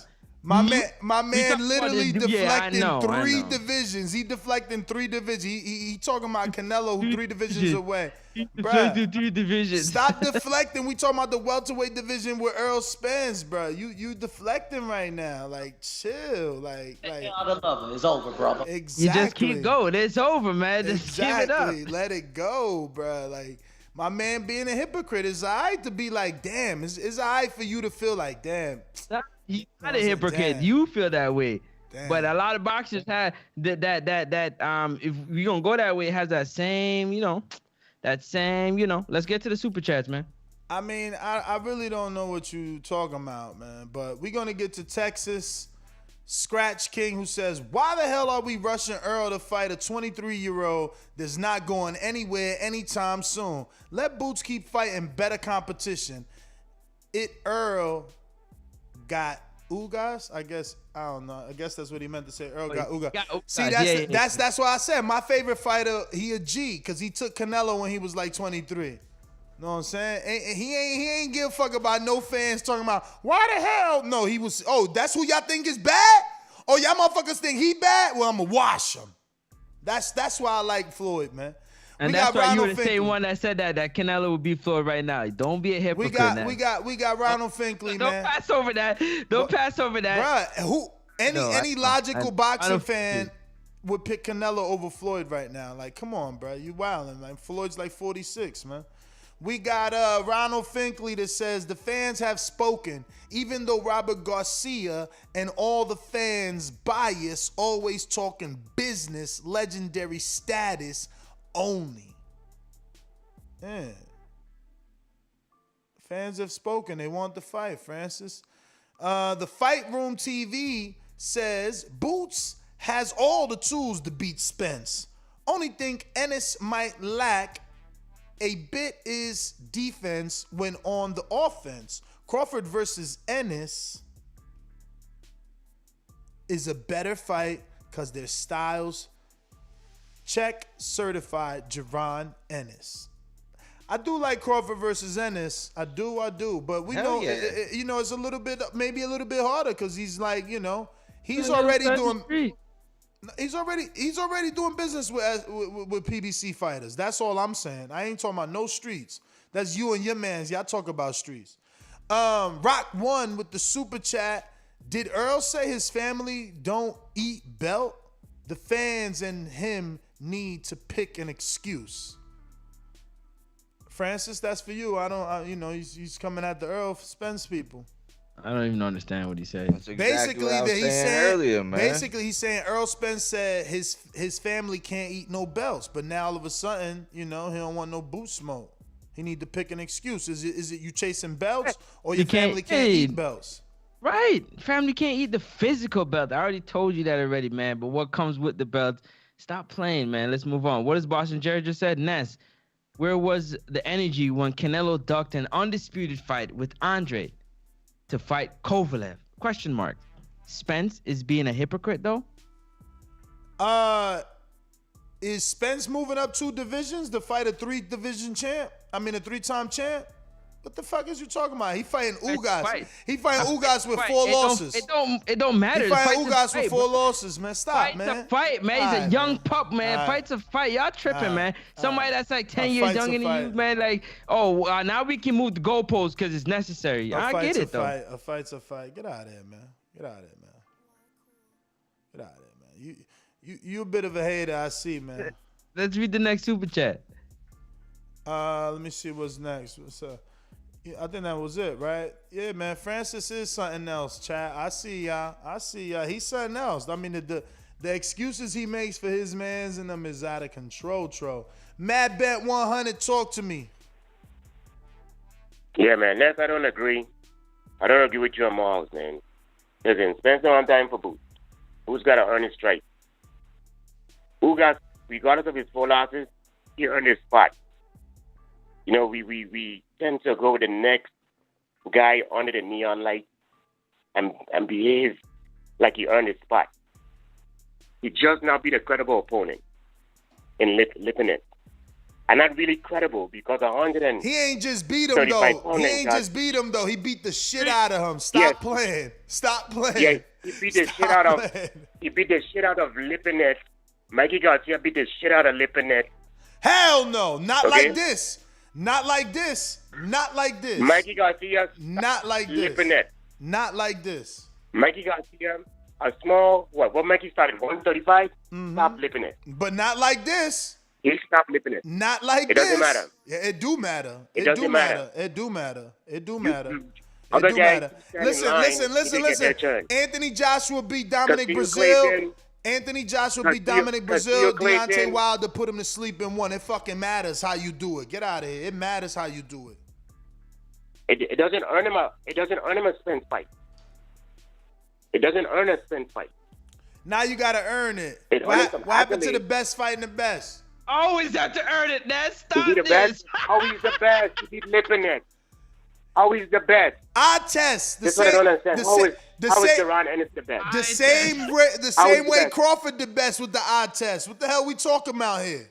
What the hell we talking about? I never said Crawford was that's you guys. I ain't saying you did. I'm just telling you I in never general. said Crawford was the best. That's you guys. I ain't saying you did, man. Like the fan. Kansas City, I ain't saying. I'm just saying in general, people use eye tests, not just resume. I use. You got to step up and fight some quality opponents. You just can't have one decent win. He bodied Lipinets. That is a quality opponent. Yes. I know it was a great win. Then you got to go in and body somebody else who's a higher quality than Lipinets. There's Clayton. There's who gonna step up to the plate? Who gonna step up to the plate? James. There's a lot of other fighters that he can fight and solidify that he is that guy. But he can't jump from a Lipinets to a... Ugas beat Boots today? Does Ugas beat Boots today? We have to see. Ugas is not Lipinets. Ugas is not Lipinets. That's it. Hey yo. Let me tell you something, man. He preaching, ain't he? So now you picking Ugas over. Are you picking Ugas over Ennis? If I'm picking Ugas over Ennis, yeah, it'll be a good fight. Who you picking? Not Lipinets. Who you picking? We all knew. Who you picking? I don't know. I don't know. Mad Bet, thanks for calling in. Listen, new caller in Chicago trying you one more time. 312-312-371. What up? Holla at us, player. Holla at us. All right. Nafal Hamed with another cash app. Thank you for saving us that 30% cut from YouTube. He says, do you think Boots beats Danny? Danny already said on an interview on his podcast or something like that he will never fight another Philly fighter. He closed that door right away. Quick fast. Yo, MRJ Boxing with a 399 super chat that says, what up, TBV? Hope y'all doing well. Yo, listen, Marcus, Next up, Sports Talk, man. Hit me in the DM. I need to talk to you ASAP. Thank you for the super chat. Antonio McMillan, MFPTV, with a super chat that says, Boots isn't even a top 5 ranked welterweight right now. If EJ beats him, he will get 0 credit. He preaching. I'm going to keep moving. You want me to say that again? Since y'all can't hear properly. MRJ Boxing with another super chat that says, if it def matters how you win. Ha ha ha ha ha. Yo, let me screen share this. Ring Magazine top 10, Ennis is 8, right? So people already, Earl don't want to fight Bud, who's number 2. He ain't getting the Pacquiao fight, who's number 3. He said he don't want to fight Keith, who's number 4. He already beat Sean, who's number 5. Ennis and Ugas and Danny are 6, 7, 8. Danny said he ain't fighting his Philly fighter, which brings Ennis to 7. It's only Ugas and Ennis, baby.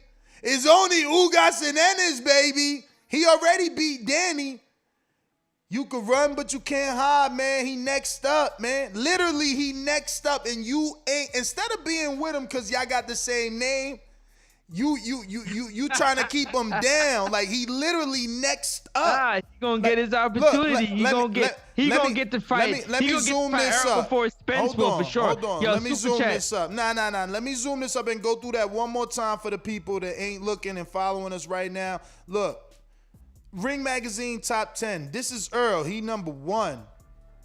He ain't fighting Crawford. He said that. He want 20, 30, 40% to give to Crawford. Pacquiao, he ain't getting that. Pacquiao left PBC, dropped his belt. Thurman, he said he mad at Thurman. Nana boo-boo. Sean, he beat him. Ugas, I don't know. Is there an offer? Is there an offer? Danny, he beat. Jaron Ennis, a little pup. You terrible. I'm telling you. You terrible. Are you done? I'm just saying, man. I got callers, man, because this crazy, super chat from Joseph Supermax Rodriguez that says 2 months ago, half of y'all didn't even really know Boots. And now he the boogeyman? Laugh out loud. That's how it be. Been pushing Boots, but either way, let EJ ruin him. That's how it be. That's how it be. Let people jump on the bandwagon. Why you mad? Especially when you make a statement. Why you mad? Eyes on you. Nah, you know what I'm saying? MRJ Boxing with another super chat that says, what do I DM you? I don't know. Maybe Instagram. A phone number I can call you at? That'd be nice. Also, Antonio McMillan with another one that says, Ness, you are my guy, but how do you get a shot at the champion with 0 top 10 welterweight wins? What? When that ever happened? Yo, Lipinets was top 10. Come on, you gonna say Quadratrulo deserved to be there more than Lipinets? Lipinets just got bumped. Look at the rankings. I screen shared it. It's literally said. No, that job with my man Castillo? Hear me out. The rankings literally said last updated April 15th. Lipinets just got bumped out because of the loss, man. Come on. I mean, look, we can't disrespect. He lost to Castillo too, so he should have been there. He got a draw, you know. He in the top 10 off a fucking draw? Bruh, you are so mad right now. They trying to, this the problem with boxing. This why Moore's house, this why we need Elon Musk to take over boxing, right? So that all the fighters got a standard, nice pay. Because us as fans, we start to degrade the boxers like, oh, look, what he done, he ain't done, he ain't do, blah, blah, blah, blah. Like, it's like, come on, we tripping right now. Like, yo, now he don't got a top 10 win. No, he got to get a belt. He got to jump through a hoop of fire. He got to drink water underwater. Like, what the fuck, man? Like, yo, we need them to just be like, okay, fighters, because it's going to be hard to write those contracts. Obviously, you can't just give everybody $1 million, give everybody $2 million. You know, you definitely have to jump up in level of opposition so your pay grade can move up. But, you know, boxing is structured really fucked up because a guy like Ennis, right, that people believe has the talent, has to wait till he's commercially viable to get the fight. I mean, I thought it was about the best fight in the best. And I thought it was whatever happened to the term the people's champion. Like, if this is who we believe in, like, that's how Troy was, right? Like, he was the people. Call Troy, boom, saved the day. Like, this is who we picking. We picked him to represent us. Like, oh, he ain't done enough. The people believe he's good enough. We picking him. We the one picking him. That's what he done. He got our attention. But I guess we ain't shit. You know what I'm saying? Francis well, then won not belts. only that, though, if you talk about money, like I find it hard to believe that Spence is gonna make a shit ton of money to fight Ugas. I think he makes. I'm sure he got a mandatory more if he fights Ennis. I'm sure he got a mandatory minimum, but let me get to some of these callers, man. Who's this? I think this is Ricky in Harlem, right? Hopefully I finally learned this number by heart. Ricky in Harlem. Let me see. Damn, that's not Harlem. That's why I keep thinking that's actually greatness. What up? The Southpaw. Yo, how we living, y'all? What's good? We good. Good evening, man. Happy Friday. Yeah. Yo, man, it definitely is a happy Friday, man. I'm looking forward to this weekend, man. I got some projects to work on, so definitely looking forward to the weekend. But as far as the topicness, man, I'm just jumping on. I actually agree with you with what you were just saying in terms of like a Elon Musk coming into the boxing world, you know, and allowing these fighters to get some bread, you know, some standard bread, so that we can see the best fighting the best. You dig what I'm saying? So I second that motion, you know. And then as far as Jaron Boots, you know, right now I see him making his own lane right now. We know the ins and outs of boxing. We know that he may not see a Errol Spence or Crawford, but I think he performed well. And if you perform well in that ring, you can open up an opportunity. You dig what I'm saying? So shout out to the Boots, you know, for sure. Again, man, shout out to Janelle Charlo. I definitely looking forward to that fight. You know, he's making his own path. One of the few fighters that's on their way to undisputed. So shout out to him, man. All right. Shout out to Dub, who sent us a Cash App, saving us the 30% on YouTube, but no message, just showing love. We got Gallo Fino, who says, Spence used to say he was calling Thurman out since he was 13-0. Now it's Ennis with the same attitude, coming from the D-Town native. I hope he don't pull a Thurman. It's too late. He already did that. I'm just glad you educated enough to see, because I'm calling it that. And Francis saying, no, it ain't that. It's absolutely that. The same thing that got done to you doing to others now. That's the same thing. Mr. PBC says, baby boy Boots got his boots in your mouth. To think this boy with 27-0 at boys and girls clubs and over the Leprechaun Lipinets Pro since 2016. So I guess he meaning, like, you know, Boots ain't been fought nobody, Lipinets is small. Hasn't really fought anybody. Even though he's a world champion, you can't disrespect the world champion like that. But you know. Antonio McMillan with another super chat that says, Ness hasn't the eye test been wrong before? ? That's why we make fighters work their way up. It's no skipping the line.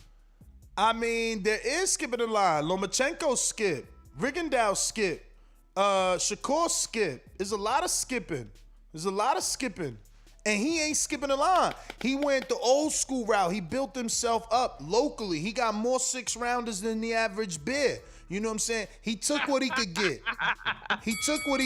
You know what I'm saying? He got hit a hard way, out the mud way. He from the gritty Philadelphia. You know what I'm saying? He got his out the mud. His brother a fighter. His other brother a fighter. His father was a martial artist. You know what I'm saying? This is the real story. Like, y'all trying to slow down greatness for what? Like, Canelo lost.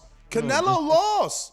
Canelo lost, man. Some of these people out here would rather see Lomachenko fight 10 1-3 fighters or 2-4 fighters when everybody knew what Lomachenko was. David, so why McMillan do that? I'd rather him fight Devin Haney. How about that? Super Shakur chat, Stevenson, man. Duck sauce. Who?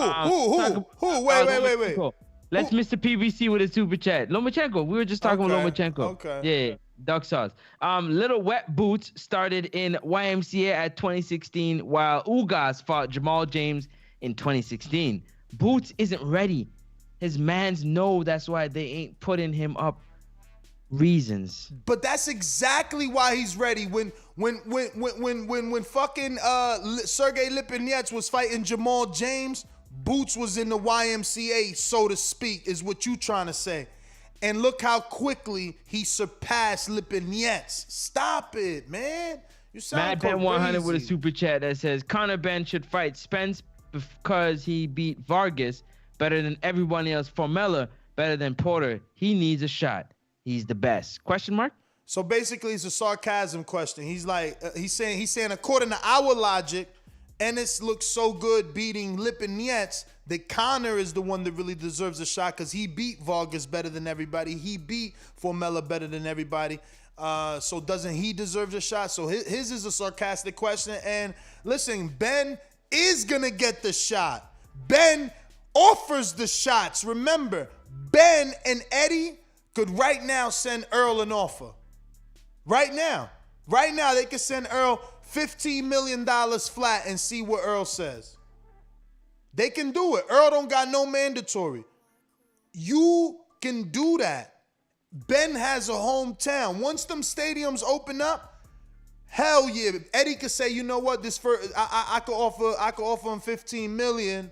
And bring him to the Wembley, and we do it there. Son of a legend for 2 belts. All of the lights. But you gotta have a wallet. You gotta have a wallet. Ennis can't offer Earl a fight. He gotta get offered a fight. So then go sit down somewhere. MJR Boxing says, but everyone you said that skipped the line that you just named has a gold medal or some Olympic medal. Exactly. Okay.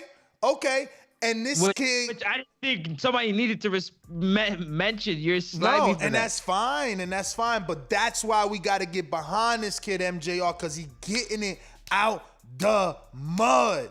Yeah, and he's going too far. Getting it out the mud. Yeah, we love the story and stuff like that. But yo, you got to know your position, man. Come on, Mr. PBC says the Boots boys think this dude want big man smoke. But his team don't want no problems with them people. Look at his back wreck. We'll find out tomorrow when we speak to his old man. Man. Find out for sure tomorrow. Grind hard, Sports Nation. Give Boots the shot. If he loses, he'll be right back in position for another shot. Just like Lubin. Lubin lost to Charlo early. Nobody was mad. It was a great fight. And guess what? It made Charlo's career. And guess what else? Dave, that Francis won't tell you and people won't remember if they ain't lived through it. Charlo was mad. He was mad that we, the people, thought Lubin was that dude. He was mad that we wasn't respecting him as a champion. We really wanted that fight. He like, man, this dude beneath me. He behind me. And you had to fight him though. Just like Jamal Charlo had to fight Williams. We wanted that fight. And we want it. He's like, nah, don't move up. We want Williams. He calling you out. We want the fight when one fighter got energy for the other one. I don't want to build up Bud versus motherfucking Crawford I don't want to build up Crawford versus Virgil when Virgil and his team is telling us they not ready. So I'm not pushing them. But Ennis out here like, give me the fight. I want the fight. I'll beat both of them. I'm smarter than both of them. I'll beat them both right now. I hit harder in both hands. He the one talking. Give him the fight, man. But you know what? Super chat, man. Super chat. Who we got? Mr. PBC. We got Mr. PBC says Jake Paul has a better career than Boot Shine Ennis. Why he always choose to hate on fighters? Intrigued the Incredible with another one said, told y'all Mr. PBC refused to get vaccinated. Now he has a full-blown butterbead.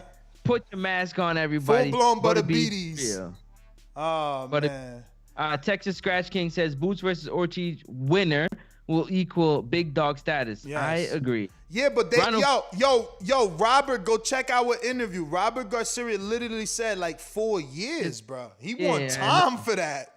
He want time. Like yo. He wants to wait till, that's the old school mentality that you like, wait till your fight is old, because all them old fighters Canelo fighting. Yeah, Ronald Finkley with a $2 super chat that says, this is for boxing. Glove emoji, glove emoji. Oh, yeah, and Pound for Pound Sports Entertainment coming in with another one says, excuses, fight somebody, Mr. Easy Road. How about you fight somebody? Yeah, anyways. We going out to these callers' phone lines. Is Liddy looking like we went to greatness. And we got a new caller hold on. Quick question. Isn't your man's name still in a contract dispute? Who?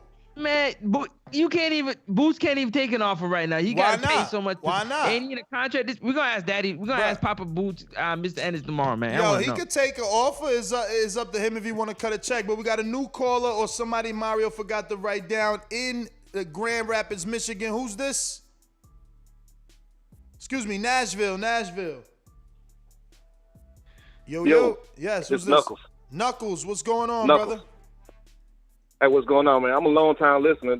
I called a couple of times once before, way back, like Baltimore. When y'all had that thing, it's Baltimore, gentlemen. Yeah. But anyway, I just wanted to say, man, hey, great show. Y'all keep me lit, man. Keep me working and doing all that stuff. I always listen to y'all. But Ness, you tripping on this one. I see what you're doing though, but you tripping on this one. What happened to make your own lane? I mean, what you mean? Isn't he making his own lane? Nah, he's jumping in the lane. He's jumping into the lane. He got to go make his own lane first. That's what you told everybody to do for Canelo. But that's what he did. Listen to me. That's what he did when he beat.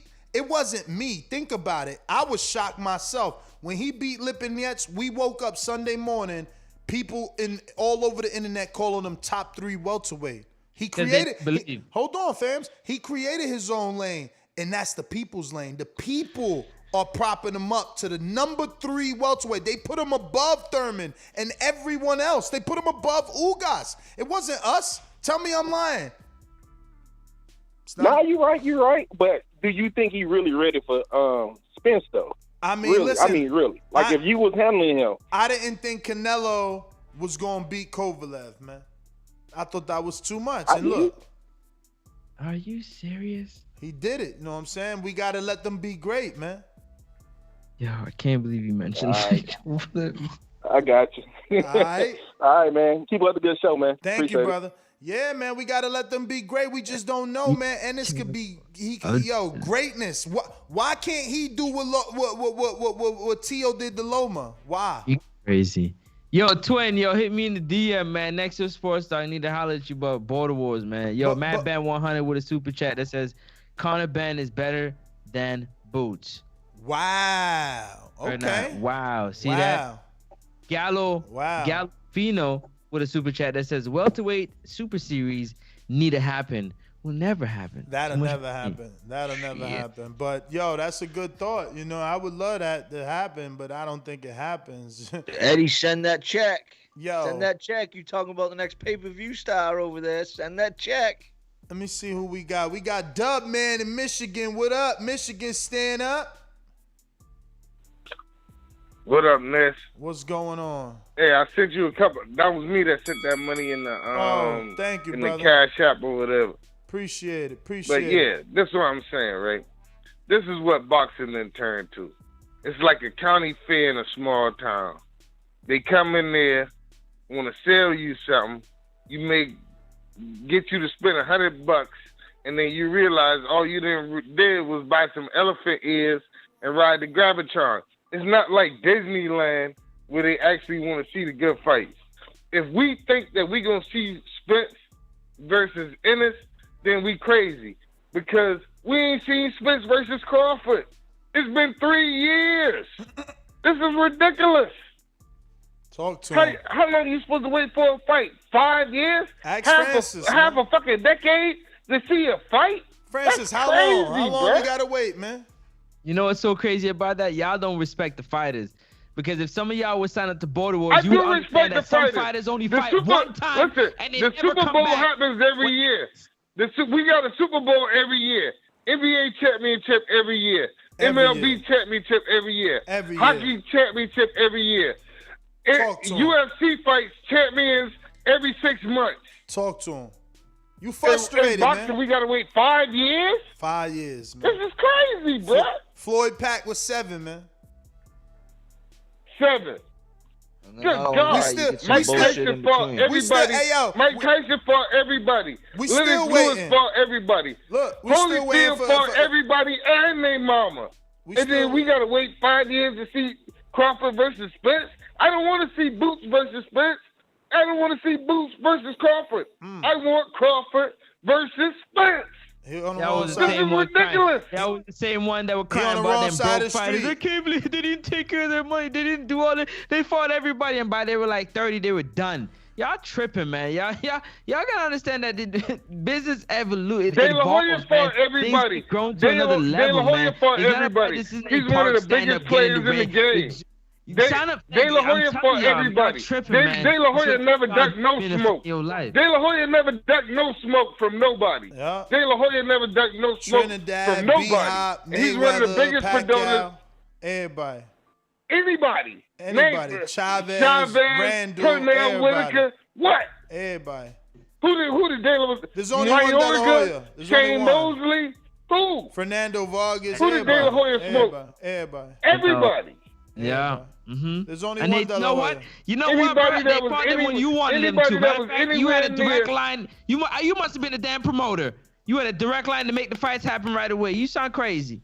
Floyd, man. Floyd wasn't like this, you sound crazy. Man. Talking about you had a direct line to make them happen. Man, you sound crazy. Listen, when the fighters want to make fights happen, the fights happen. Lennox Lewis. Yeah, I know. Lennox Lewis came at Tyson and he told his promoter, listen, Tyson was on HBO and Lennox Lewis was on Showtime. Dub, I love you, but I gave you over 3 minutes there. Gotta let somebody else rock out. Listen, we got a lot of callers on Blog Talk. So if you feel I haven't gone to you, that's because you have not pressed 1. So now just grab your cell phone or your rotary phone and press that number 1 button 1 time. Only once. There you go. 215, I see you. Okay. Y'all lit up the board. Here we go. Don't press it no more. What up, Jen? Before you go. I just gotta tell everybody much love and respect, you know what I'm saying? I gotta prep for a show I got coming up right now. You know what I'm saying? I got Steve Cunningham Jr. coming on, aka Tugboat. So when you finish over here at TBV, come on over to the weigh-in on YouTube and check me out. I gotta go prepare. Appreciate y'all. You already know I'm Spence all day long and we ducking no smoke, but I got to go. The weigh-in on YouTube. Appreciate y'all, man. Francis, the praying mantis, is out. You dig? Let's go. Shout out to Francis. Check him out. Be good, brother. We got a new caller looking like a new caller. Right? That is definitely a new caller in the 973. All right. So, in the meantime, let me get to some of my Skype people. Davidian, Buffalo Falls, talk to me. Yo, what's good? The boxing voice. What's good, Nassim? Moore's house. What's happening, partner? What's happening? Not much. I'm just listening. It's a great debate. I mean, of course, I agree with, like, we as boxing fans who want to see the fights. So I do agree. I do want to see that fight. I mean, if he say he ready, then let's go. Like, I've been thinking about that fight ever since he beat Lipinets. I'm like, ooh, if Jaron Ennis versus Earl would be a great fight. Just their styles would be, or against Bud would be sweet. But are we gonna get it? Soon, but I hate that because I know the UFC is different, but it's a different type of structure over there. So, but I agree. I want to see that. Obviously, if we could see that next, I'd be like, let's watch Earl versus the young dog, thinking he could beat Earl. So let's see. Of course, I got Earl still doing it, but still beating him. But I'd love to see it. There's a chance that Ennis could win. But yeah, that's my call. Great show. All right. We going out in the 973. New caller, 973. Who's this? Where you calling from?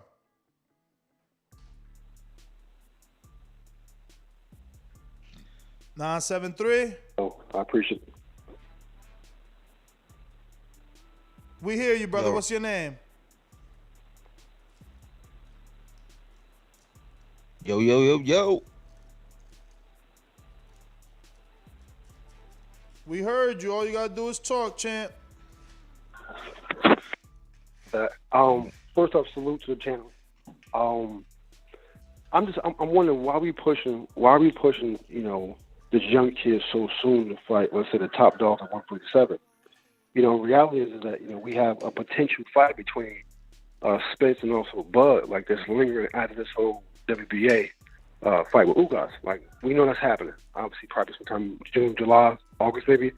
But after that, we actually really find out, like, if Spence or Bud are ducking each other. Like, I think the fight's happening. Everything they're doing on social media, or they're talking, it's all like building the interest, like building the money up. I think that fight happens after the whole Ugas and Spence fight. Like, but pushing right now, this young kid in this war with Spence, like, for what? Like, who else he fought? In the top 5. What's your name, champ? Keith. Keith? Yeah. So we not pushing him. It's him calling out the top the same way that Earl was calling out Thurman. You know what I'm saying? Which is respect. You should do that. That's your job. But like really, like if you have a guy who's a 2-belt holder, like at least have a belt to call him out, make it realistic. Like Spencer calling Thurman out before he even had a belt. He beat Kell Brooker in 2017, and then for 2 years, him and Thurman had a belt at the same time. That's when it was like, all right, now you ducking him, Thurman. Like, Spence has a belt right now, which you also, like, Boots has no belt. Like, what is he offering now? You got Spence, who right now says he's trying to become undisputed. Let him fight Ugas. If he wins, that great. Now we can push for the unification fight between Spence and also Crawford. In the meantime, him fighting Ugas, him fighting Ennis right now. What's a bigger fight to you, Keith? Ennis or Ugas? Mm-hmm. I think Ennis is. All right, that's it then, champ. Listen, let me get to some other callers, though. But there you go, man. As boxing fans, if we know in our heart that the Ennis fight is the bigger fight, that's why we want it. It's a sexier looking fight.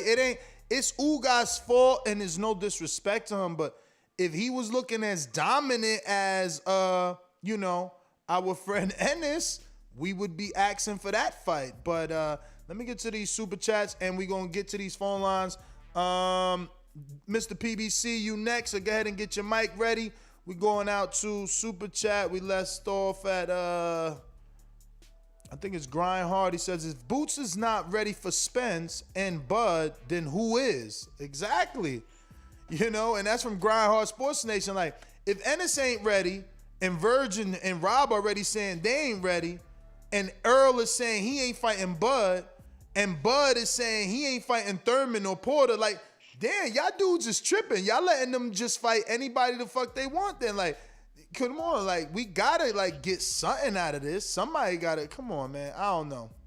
And this young dude's trying to step up. With all that mess around and effery, you got this young dude yelling out names, want to step up, and now all of a sudden he hasn't done nothing. He ain't ready.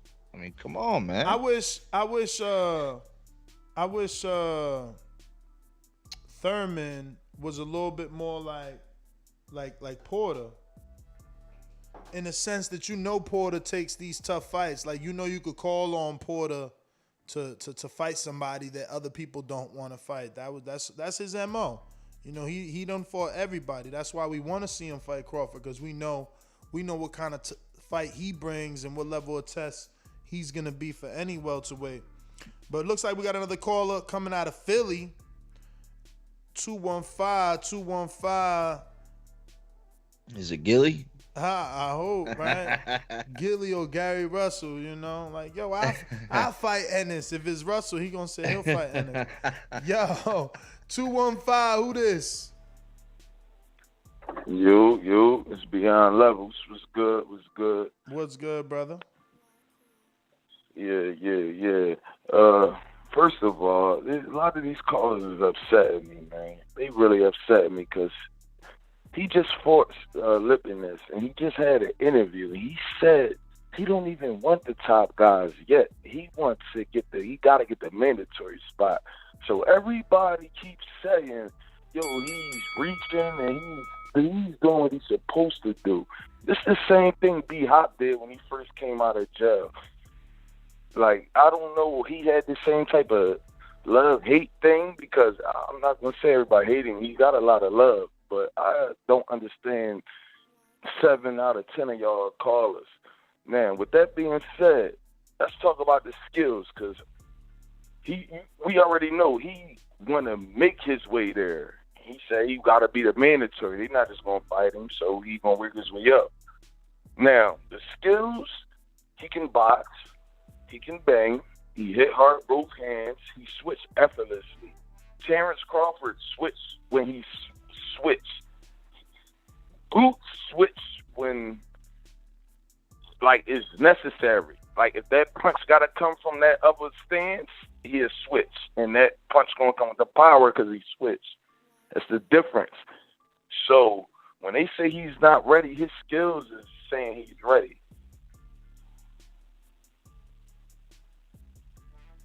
That's what I'm saying, champ. I'm not a fan of the whole eye test. I'm normally want dudes to get in the ring with somebody, but I think he did. I think he got in there with a world champion, and he ain't just get a win. We just seen Castillo Clayton, another welterweight that I like. He didn't. You know, he didn't do what Ennis did, man. And it's just like Conor Benn. Like Conor Benn did what Porter didn't do to Formella. So like, those things mean something, and they get attention from people, man. So, you know, the people back in Ennis. Yeah, and Boots is trying to work his way up, man. All y'all callers saying he just want this. He fully, we bred different, man. We fighters is born in this, and we already know we got to work our way up. Yeah, man. And just another thing about another fight that was on that PBC card. They got a great lineup. Y'all seen that, right? Which one? He's talking about the schedule. The whole had schedule? the Charlos fighting Chris Colbert versus yeah. Gamboa, Rickendall. Now, like, I'm real big on Ennis and Chris Colbert. I just want y'all a little opinion about this before I get off. Chris Colbert versus Gamboa. If he beat him in a statement, like knock him out, like only Tank did. Well, Tank didn't knock him out, but he got the little TKO. But if Chris Colbert do what he's supposed to do you think he ready for Shakur? And then I'm just gonna leave y'all with that question, and I love y'all show, man. I fuck with y'all niggas. Keep doing y'all thing. Thank you, brother. I'm not going to say he not, because, I mean, if he beat Gamboa, he would have beaten a former world champion in Gamboa, former world champion in Jezreel Corrales. He just beat Jaime Arboleda, right? You know, Colbert resume is starting to get nice, whereas Shakur, we see the skill, we see the talent, but he ain't got the names. I gotta pull him up. Did he ever get talking about different weight classes too? I think. Nah, they both 130. They both 130.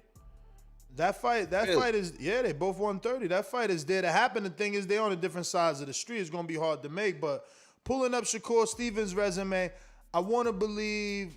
All right, so he got Toka Khan. Haney at 35, right? Gamboa fought Haney at 35. Yeah.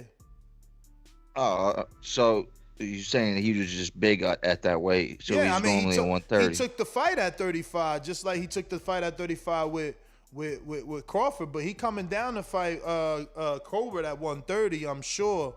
Yep. But Colbert, I was just asking. I wasn't sure. That's all. Colbert has fought high sometimes, but like, I give my mans in them credit for Christopher Diaz Pitufo. That's on Shakur's resume, and Toka Khan, and that's what I'm saying, bruh. Yo, Colbert resume is nicer. He got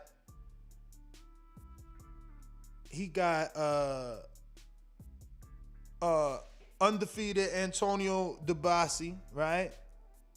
Then he went undefeated Titus Williams. Then he went undefeated Austin Dulé. You know, then he went to the names and he got Machado. He got Jezreel Corrales, who's a former world champion with the WBA, full WBA. And then he got another prospect in Jaime Arboleda. I believe at the time Jaime was already had one loss to Rec Dule, but was on like a 10-fight win streak. And now he's getting another former world champion in Yurokis Gamboa. And remember, he's not a champ, Colbert. He's an interim champ. So there's WBA gold, there's WBA interim, there's WBA regular, and then there's WBA super. So this fight for Colbert is a great fight because he's not a full champion, you know what I'm saying? But we're going out to Las Vegas here. Actually, we had to go to Mr. PBC. Let me do that now. And we got a bunch of super chats to get to. Sorry, guys. I'm trying to get it all together. Mr. PBC, baby. BoxingWords.com. I'm the flyest. Canelo talking about he believe he can win. Go to my kitchen. Get the sharpest knife and cut the bullshit up. I don't care what you do good. I do every fucking thing great. Mr. PBC, baby.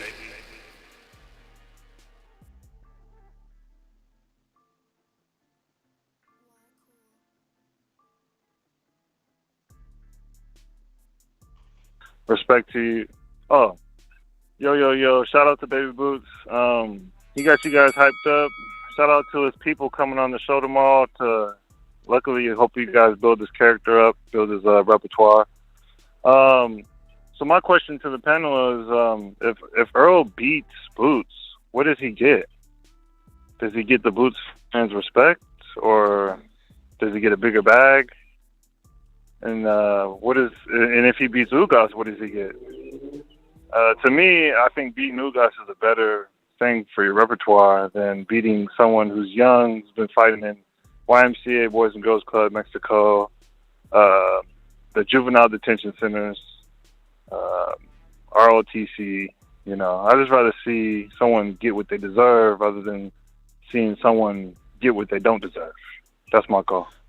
Well, if he gets that belt, right, Ness, if this fight's really gonna happen between Ugas and Spence, Spence beats Ugas, he gets that third belt. Is Crawford still gonna take the fight at 30-40%? No, he ain't gonna take that fight less than 50.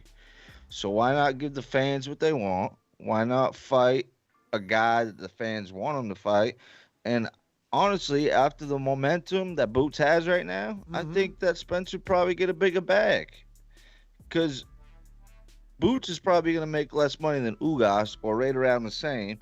And if you're talking about splits, Spence would get the more money out of a split if it was that way on a pay-per-view. You know what I'm saying? We got some super chats here. Looking like Intrigued. It says Francis is Errol Spence milkman with the cow emoji. That's why he's so biased. Laughing out loud emoji. MRJ Boxing says, when y'all watching Askren versus Paul, I want you to know Askren went to wild card with Freddie Roach, did sparring and training, and had no problems. Man, he getting knocked out by Paul. Sweet Hands Fernandez says, Ennis will generate more money. Ugas is more of a legacy fight, right? Question mark. Belts? Question mark. Unify? Hashtag road to undisputed? Question mark. So yeah, if you go on paper route, definitely legacy fight, because when it's all said and done, it'll be like, oh wow, he got 3 belts in his welterweight run. So, you know, you can't argue with that, right?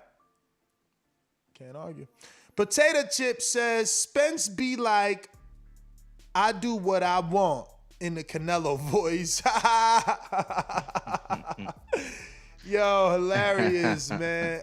We got KDDR7889 that says, no excuses. No excuses for Errol Spence Jr. and Ennis not to happen, really. They on the same business street, PBC and EJ. He don't got a belt. He did 186,000 something views. He can't get him for cheap. I mean, he could get him for cheap too at 70-30, 80-20 or whatever. horse emoji. Yo, basically that's a shot. That's a shot, yo. That's a shot at him, man. Let me see here.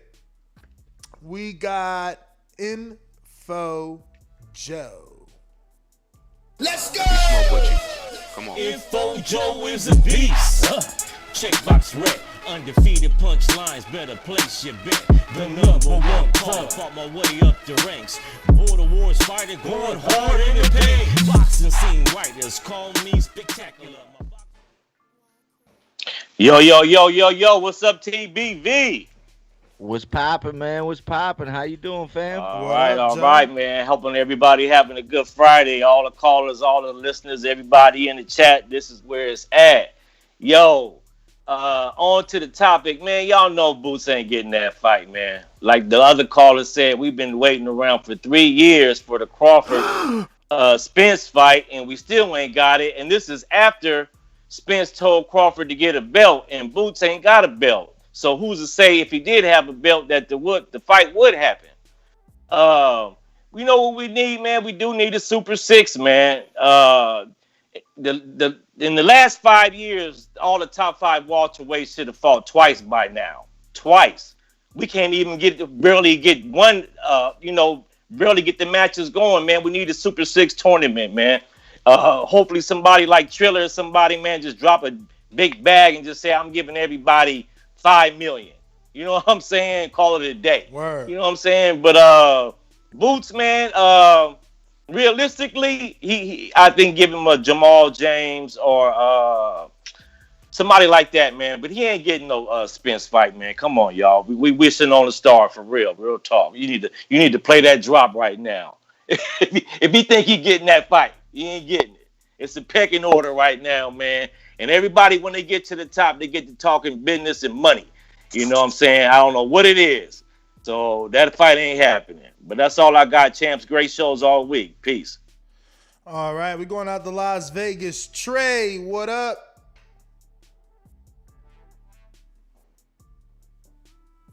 What up?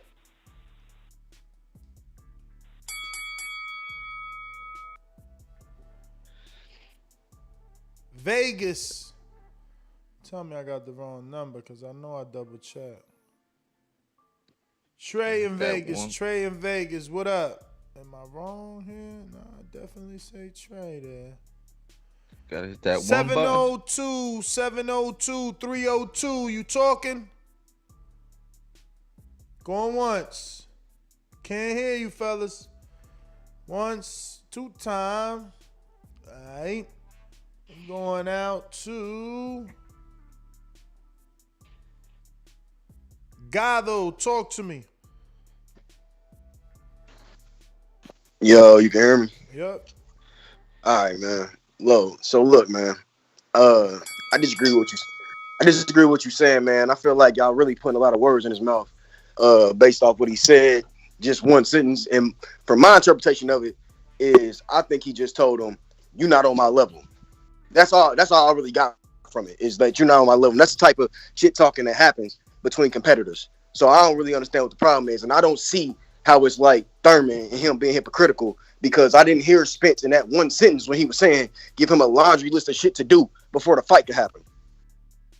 So I don't see how he didn't say you need to go get a belt, then I'll fight you. You need to do this, then I'll fight you. He didn't say none of that shit. He just said you're not on my level. So I don't understand how it's similar to what Thurman did. And I don't like how y'all keep saying fuck the Ugas fight, because Ugas does hold the belt, and that is towards his goals. He always said he wants to be undisputed. You know what I'm saying? So we don't get to decide, undisputed not important no more.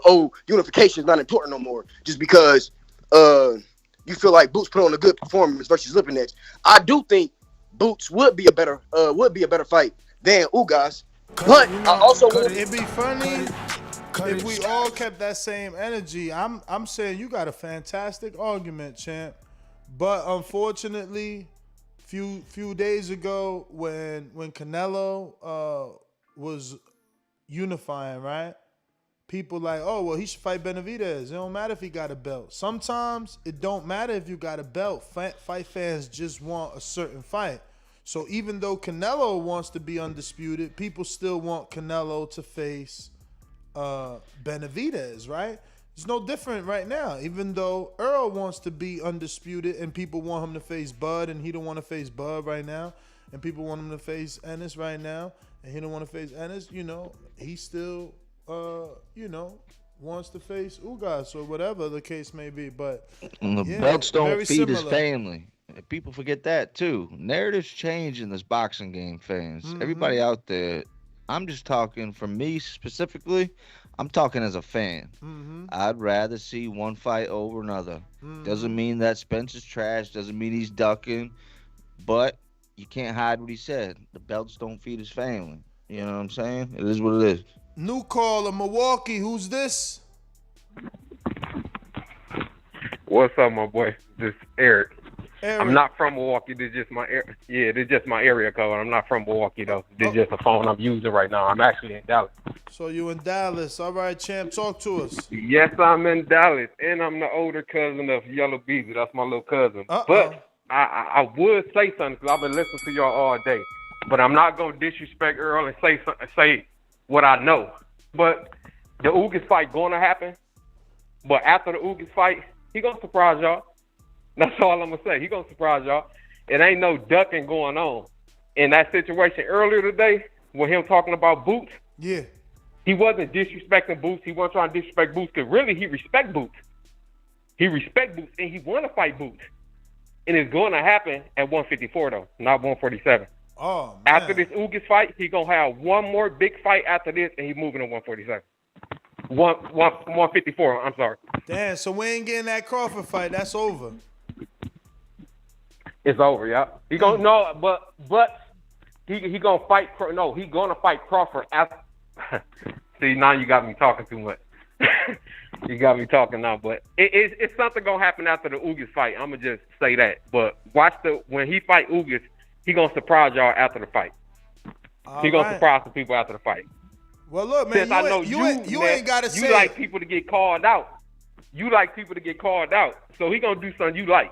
All right, I do like that. But I don't think it's a surprise. After he get that third belt, I think we all knew he was going, because he said it on Twitter, something like, when I get this third belt, we'll see who's ducking.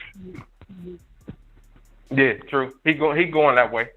But they gonna fight. Like the situation earlier was funny with him and Boots. Because it was more, he just calling him a puppy, just like the guy said earlier. He ain't ready for me right now. He's still wet behind the ears. But he's going to fight him. He's going to fight Boots. But people thought Tio wasn't ready for Loma. Come on, champ. Come on, but champ. that situation is, I understand what you're saying, but that situation is different, though. How? It's different because listen, I'm going to tell you how it's different because you see how he was going at Pacquiao for 2 years. As soon as Pacquiao got the belt stripped, because really, he just wants that belt. Because he knows it's easy to get the belt because them guys on PBC side. Champ, no So he's trying to get that belt, and soon his energy moves. Soon Ugas got the belt, his energy moves to Ugas. No disrespect. So when he I gotta get to somebody else, champ. I got somebody else with a counter punch. They trying to cut the line. Jonesy is Gather. Oh man, I always forget. Gather, is that you? Yeah, that's me, champ. My bad. You good. That. It's hard sometimes. Yeah, you good. But I just wanted to finish up. This is what I'm saying, man. Because you talking about that you said that he said that the belts don't feed his family. I'm not saying he didn't say that, but I necessarily don't remember it. But this is what I'm saying. You can't tell me that him going for undisputed is not what he wants, because that's been in line for what he's been trying to do this whole time. Absolutely. Even if you consider the Danny fight, that's extreme weight and circumstances. He almost lost his life. You get what I'm saying? So Danny was a damn good challenge. But what about the Mikey fight? That was money. That was money. That was big money. That was big money, big stardom. Now I will give you that. That was big money for him trying to become a star. But I had to go back and try to look and see everything that was happening at that time. But I will say that's a money fight and him trying to be a star. But this is what I want to say. Man. Because y'all got to be careful, bro. with the stuff y'all saying. Y'all got a platform, bro, and people run with the shit y'all say, and then they just take that shit too far. You got people calling him a ducks and all type of shit, and I feel like that's because you talking about he got nervous energy in the interview and all type of stuff. I never said that. We never used. You did say he got nervous energy. No, you did say he got nervous energy. Don't play. No. Yes, you did. Nah. Ennis said that, not me. I never said and what nervous. No. So you quoting Ennis with that. You quoting Ennis with that. No. Dave Moore's house is saying Ennis said that. I never said that Ennis. Bro, I heard nervous energy come out your mouth, bro. But it's cool though. Mouth, that's brother. Bro, I played the but audio. This is what I want to touch on you. This is what I want to touch on this with, man. Because you talking about the people who this who the people putting up. This who the people putting up. This is what I'm saying. I haven't heard the people talking about this fight. Only time I heard about this fight is right now on this platform. No other platform pushing this fight.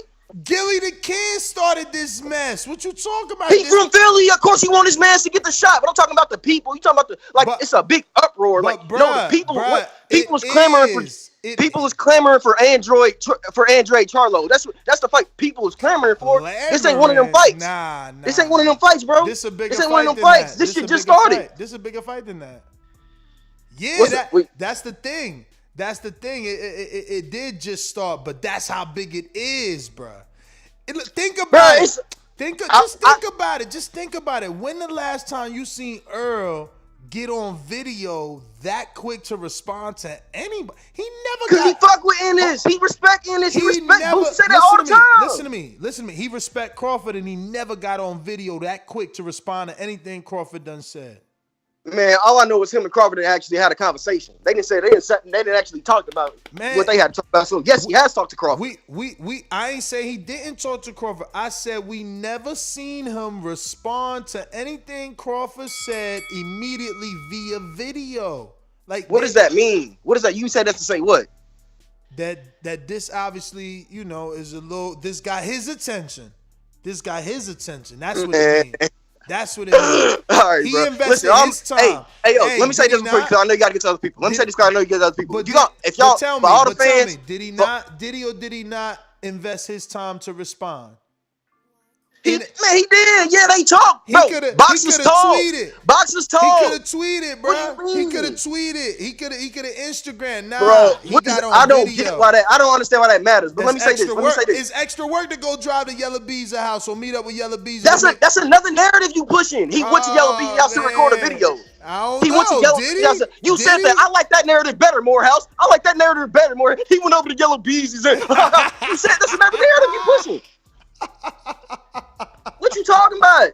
Yo, the young buck caught his attention. Did he or did he not answer in 1 hour, bruh? Did he or did he not answer in 1 hour? What are you? So maybe I don't understand. What are you talking about? He responded in 1 hour. And it say something to him, and then he responded. I'm confused. Maybe I don't have a whole story. Tell me. Yeah. So I'm gonna go ahead and get to other people, and this is what you missing, right? So Gilly got on his social media and did a video. Let's hypothetically say now, because the time is totally off. We've been on since 7:45, but at the time it was 3 hours ago versus the video that's making all the noise, which is 1 hour to the 3 hours ago, right?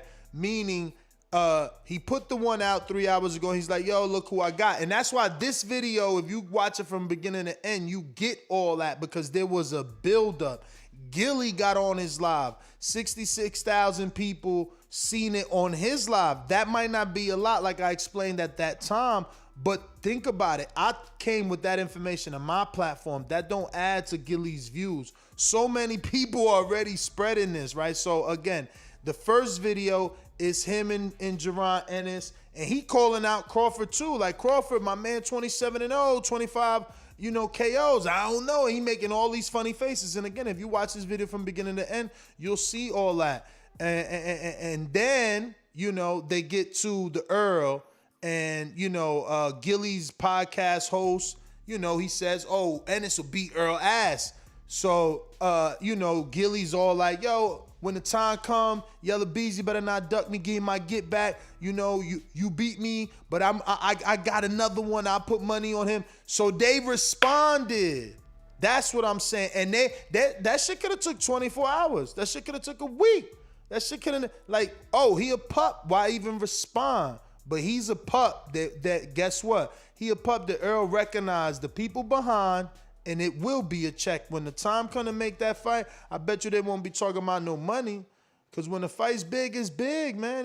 The shit made itself. Ain't nobody pushing the narrative. You don't have all the information, but I on this video, I showed both Gilly's posts on his verified Instagram. We played the audio and video, and you can see, it's a little different. He responded. It's different. Like they was in Philly talking shit on Instagram, and how many times has Gilly the Kid done that with Gary Russell? And I don't see Tank jump on video responding to Gilly and Gary. Nope. So don't say that's pushing the narrative. What happened happened. This whole script right now. Why don't we just flip the whole script right now? If Ennis is such a pup, he's such a little dog, then why'd the big dog respond? Boom! So quick. And that's what I'm trying to say. But my man talking about I'm pushing the narrative, and he didn't know the whole story. It's all good. We're moving on to Teddy B Midwest Sports Talk, who says Earl never said he wasn't going to fight Bud. I don't know. If I said that was by accident. I'm pretty sure I specifically said 20, 30, 40. Trey Miller said Earl gonna call out Bud after his fight, but Bud have moved on. Remember, Bud been said it. Earl just trying to save face now. Yeah, but then the onus gotta be on us to put pressure on Crawford, cause like, so now y'all telling me he get a pass for moral high ground? Like, oh, he ain't want to give me the fight when I wanted, so now I'm never fighting him, and y'all gonna be cool with the same Jamal Charlo shit that they doing to Andre? That's what we got to think about, man. That's what we got to think about. But let me get to some more of these callers, man. There's a lot of people out here looking like we got in the 904. 904. What's up? Switching subject, what's up? No, I said touchy subject. People lining up to call. Yeah, man. Let me see. 904, we got Zorro in the building. This is Savannah, Georgia. What up, Zorro? Talk to us. What's going on, fellas? What up? If the young bull want to hop in the ring, man, let him get in there. Exactly. Let him get in there. If 147 looks like it's exploding again. So it's like you got Conor Benn, you got all these other young 147s. They can all fight each other, but Jaron Ennis, to me, man, he looked like he could get in there. And he looked how big he is. He looked like he could probably walk in there and move around with Spence. So let him fight him. If Crawford don't want to fight and he want to hog the belt, let him fight. Let him fight with him. I mean, how many people you going to fight after Ugas? It's only one person that can fight after Ugas. But if you fight the young bull, that's probably going to catapult him too if it's a good fight. Jump in there, like my man from Atlanta said. Get in the ring and swing, man. Like we kind of like at the point in boxing where we want to see some good fights at the weight, like especially 147. I mean, that's where all of the good fighters. That's where everything is at. So, man, young man, jump in there. If you feel like you could beat Spence, fire him up. Take all the belts. If he get 3 belts and Jaron Ennis get in there and be the young dude that come and knock him up off of there, and he snatch all 3 belts, man, Crawford, he better do something because all of the light is going to be off of him. And nobody really even talking about Crawford right now. I don't see, and then the dude say nobody's talking about this Jaron Ennis and Errol Spence. I don't see this all over YouTube. Yeah. A lot of people are talking about it. A lot of people talking about it. The minute he won, man. The minute he won. Hey, the minute he won, and they talking about this with him and Gilly the Kid. A lot of people got you see that on a bunch of people YouTube channels. So if you get in there and fight him, man, go ahead and do what you got to do, man. You only live once. Go ahead and get it. Mike Tyson was a young champion. Yes, sir, man. Cut it. Hey, and that's what I'm saying. The shit spread like wildfire, man. For him to be saying this all over YouTube already. We got a new caller, right? Yes, sir. New caller in California. Who's this? Hey, yo, this is Mike Jerry. Mike Jerry, what up? You be having mad numbers. Yo. Yeah, man. Oh, yo, bump the Spence fight, yo. You think Jaron Ennis and Ortiz should fight right now? I mean, we had Ortiz and Robert Garcia. No, I'm asking your opinion. Y'all think that fight should marinate or should they fight right now? Nah, man. I mean, you know, America need to take a page out the UK book. James DeGale and George Groves fought at 10 and 11 and 0. You know, yeah. Billy Joe fought Eubank at like 13 and 0. You know, they could definitely do it right now. Why not? If you do it right now, then the winner automatically deserve a shot, right? Are they? I mean, is it Spence, Crawford? Are they the two top dogs, and Ortiz and Jaron is the next other dogs? I mean, that's what it's looking. They the top four. That's the top four welterweights right now. Until Thurman get a dominant fight, yeah, you got to throw Porter in the mix, though. He in the mix. And even Conor now. Conor Benn in that mix, too. So we going off of the eye test with these guys because Conor didn't fight nobody. Ron ain't fight nobody. Ortiz ain't fight nobody. Ortiz and Conor, they got common opponents. What you talking about, Mike? They both fought Vargas. They both fought Vargas, and Ortiz just knocked out Maurice Hooker. What you mean, nobody? Why you being disrespectful? You tripping? That's a former world champ. Well, we talking about the welterweight level, though. And he moved up the welterweight, and he was trained. Huh? They throw Vargas in with all those. We like Vargas is a common opponent, so now we can equate those. Yeah, Vargas fought Danny. Vargas fought Ortiz. Vargas fought Khan. Yeah. He knocked down Khan. Yeah. You could definitely. It's a common opponent. Yeah, why not? You tripping? I don't know, man. I think Spence needs to stay on the same route he right now. I think he gonna find his niche. What route is that? I mean, the route of not giving us the Bud fight right now? I thought it was Bud fought. Now it's Spence fought. Who fought is it? The fight ain't happening. I mean, 20, 30, 40. You tell me. 60, 40. I mean, I'm not behind those doors or anything like that. But if Bud think it's 50-50 and Spence about to grab that third belt, I mean. So you saying you rather see Earl? So you saying you rather see Earl go solidify A-side versus give you the fight? No, I'd rather Spence do what Canelo do, become undisputed in 147. All right. Forget everybody else, become undisputed. Do what Canelo doing. So when he gonna do that? Because Bud been trying to do that. Bud been trying to do that. Bud been asking for that shot. He about to fight Ugas and get that third belt. Ugas. Ugas. Oh, all right. Get that third belt. Okay, Mike. Okay. I mean, I'm going to get to some other callers, but I hear you. You know what I'm saying? Everybody pick and choose, man. I hear you. Look, you want your fighter to be great because Canelo being great, so you like, fuck it, let's do this. I hear you. But just remember, you also wanted Canelo to fight Charlo or whoever else, or Benavidez. So this the same energy. You know, Benavidez ain't got no belt. Let's go. But we gonna keep it moving. Get your ass in the ring and swing, man. Boxingwords.com. Hey, Daddy. Boxing thinking man's game. This is $1 Skill. Up here. You gotta be out thinking motherfucker. That's what Boxingwords.com. TBV, what's happening, man? What up? Man, everything, coach, man. Shout out to y'all for cranking up this night. Shout out to Terrence Bud Crawford, you know what I'm saying? Shout out to Gilly and Yellow Beezy for cranking this shit up also. A quick thing for Francis was saying about telling us people who of the old school, because I'm one of them, that shit is Triller shutting that shit down or whatever. Actually, Triller is doing exactly what we want, bruh. He giving us the fights we want. So shout out to Triller for bringing back the old school way of getting shit done.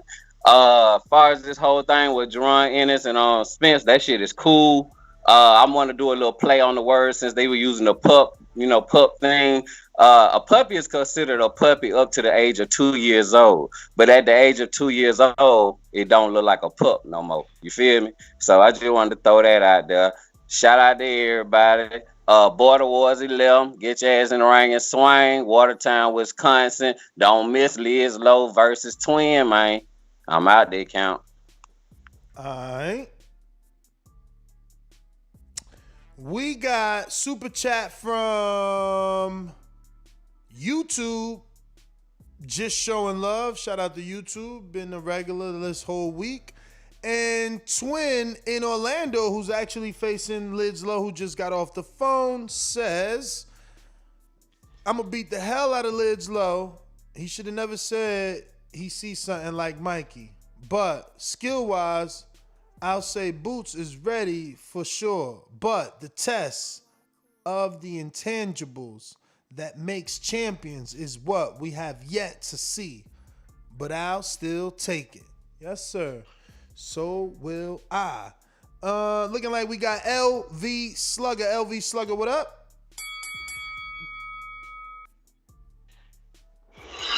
TVV fellas, what up, what up? What's up, brother? What's up? What's happening? Good show, man. Good show. Good night show. Thank you. But yeah, man, shout out Beezy cousin too, man. Hopefully that's true, you know what I'm saying? If that shit play out like that, that'll definitely be something big for the fans and just the sport of boxing, because I definitely feel like that Spence Bud is the biggest fight in boxing, man. We got to get that. I know AJ and Fury about to do their thing, and that's huge as well, but I just think that Bud Spence the number one. They still fighting for that O. So, you know what I'm saying? I just want, hopefully, it play out like that, but it's definitely bigger than this. I just feel like with Spence trying to fight Ennis right now, that'll just be going backwards, you know what I'm saying? You got that Ugas fight, he got that belt. Go ahead and try to go for that undisputed. Like I said earlier, I just feel like this like telling Canelo to just forget fighting Billy Joe, just fight Berlanga. You know what I'm saying? Berlanga, a big fight, man. I love you keep putting that shit in the universe. That's a big fight, man. Yeah, it's gonna be, but that's not what Canelo on right now. He on that undisputed path right now. You know what I'm saying? He trying to do that. To that paycheck pop up, and he see how much they offering for that Berlanga fight. Yeah, we'll see. Hopefully, you know, he got to see what he do against Nicholson. You know what I'm saying? I think he'll still get him up out of there, but I want to see if he gonna keep that first round KO streak going. But yeah, man. What you said? Nah, I was about to get at Trey in the chat. I'm wondering if he's talking to me saying, nah, he ain't. When I said Berlanga's a big fight, is he trying to say, nah, he ain't? I think that's a big fight. Y'all tripping. Y'all gonna see how that shit creep up on y'all. Like, oh, shit. They doing that? Shit. Man, ain't even doing 10 rounders yet, man. He ain't ready for no Nello right now, man. They ain't big right now, man. Dog, it ain't about being ready, man. It's about the economics, man. It's about the business of the sport, man. He ain't even making 168 yet. That man still making 169. He ain't even made 168. Of course, because he too big a star to not make the full weight without a belt on the line. You tripping, man. He too big a star. They gonna always contract his weight above until there's an actual belt or an eliminator. That's how boxing work, man. They taking care of him, man. Shout out Keith Conley, man. They taking care of him. That's what you don't see. Dog, listen. We gotta wake up. Stevie Nelson, man. We gotta wake up, man. We gotta wake up, man. Listen, think about it, man. I was talking to who we was talking to today. We was talking to Khalil Cole, man. Shout out to Khalil Cole, signed a Matchroom, and to Split T, bruh. 16 knockouts, all first round,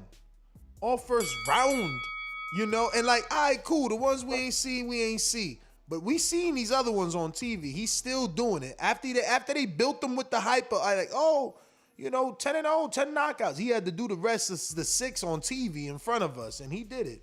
So, like, let's go. Let's go. All you Wilder fans, why you ain't behind Berlanga with that power, man? First round knockouts on TV. Oh yeah, I'm rocking with it. I like him, but you like I said, I don't think he ready. He definitely not ready for no Canelo, man. Keep building him up. You know, that fight eventually will get here. But yeah, man, these boys not ready for the top. Like they said, man, that Spence Bud is definitely the biggest fight in boxing, in my opinion. So if he on, I got a counterpunch. Sorry, champ. Talk to me, PBC. Yo, I'm with Trey, man. Berlanga, a big fight. He's saying Miami. I'm saying in Orlando. Yeah, that's little Puerto Rico in Orlando. What up, PBC? Yo. Like everybody who I've heard talk, a lot of the hardcore fans who understand boxing, Boots isn't ready. And obviously, Ugas is much more credible for Spence. And just like Canelo, man, you know, people called him out when he leapfrogged over 154 and stuff like that. I mean, you know, let Boots do what he got to do to get to the top, like the people, you know, Canelo did to a lot of people. They're chasing him, so let people chase Spence. Fuck it. I mean, Boots is 27-0, and Spence is 27-0. You know, but Errol Spence is more credible. I mean, fight Keith Thurman if you really feel like somebody. Fight somebody. I mean, come on now. We were doing that stuff with Bud. Keep the same. Fight somebody. Stop moving the goalposts. That's the thing. It's he just did fight funny somebody. how people be moving. He did fight somebody in Libanese. You just trying to... Come on. He former world champ. He a former world champ. Crawford's 5% of his box rec is way better than whole box rec of Jaron Ennis. He a former world champ. Come on, man. You don't know shit. You follow Canelo. Come on, man. That's my call. He a former world champ. I can't let you discredit him, man. You're going to have to sign up the Border Wars and show us that it's easy to win because he a former world champ, man. You know what I'm saying? Mikey beat him. You know what I mean? Ain't that many people that beat him. We got a new caller, Phoenix. What up? Who's this? My name is Matt Rios. Matt Rios. What's going on, brother? What's happening? Man, not much. I'm actually driving to Phoenix. I live in Tucson. I'm actually going to watch the fights with my girl this weekend and my family. So, but I will say this, man. I've been hearing a lot of passionate callers, man. There's a guy who called in. He talked about the old guard, the old dogs, and how they fought everybody. But you look at them now as promoters, and now they're gatekeepers. So these are the guys that fought in. These are guys that fought in like many wars, you know. And now all their young fighters, they're just trying to keep them in little battles as long as they can, almost like in perpetuity. And keeping them out of wars unless it's the right war, you know. I don't even know. We haven't had like a big war like that yet in pretty much any of the divisions. That's why I do think like a tournament is in order, because this is, you know, my girl's up to speed. I got her into boxing, and she's like, she knows about the sanctioning body. She knows about all the drama. She's like, this shit is like a soap opera. I'm like, legit. I was like, legit it is. You know, I was like, that's what keeps the fans watching, because it's tough to be a boxing fan, and I'm a little bit in the UFC. Like the majority of my friends and like my contemporaries, they love UFC, and I'm like, you know, I can't knock UFC and a lot of MMA, because the best fight the best, no question.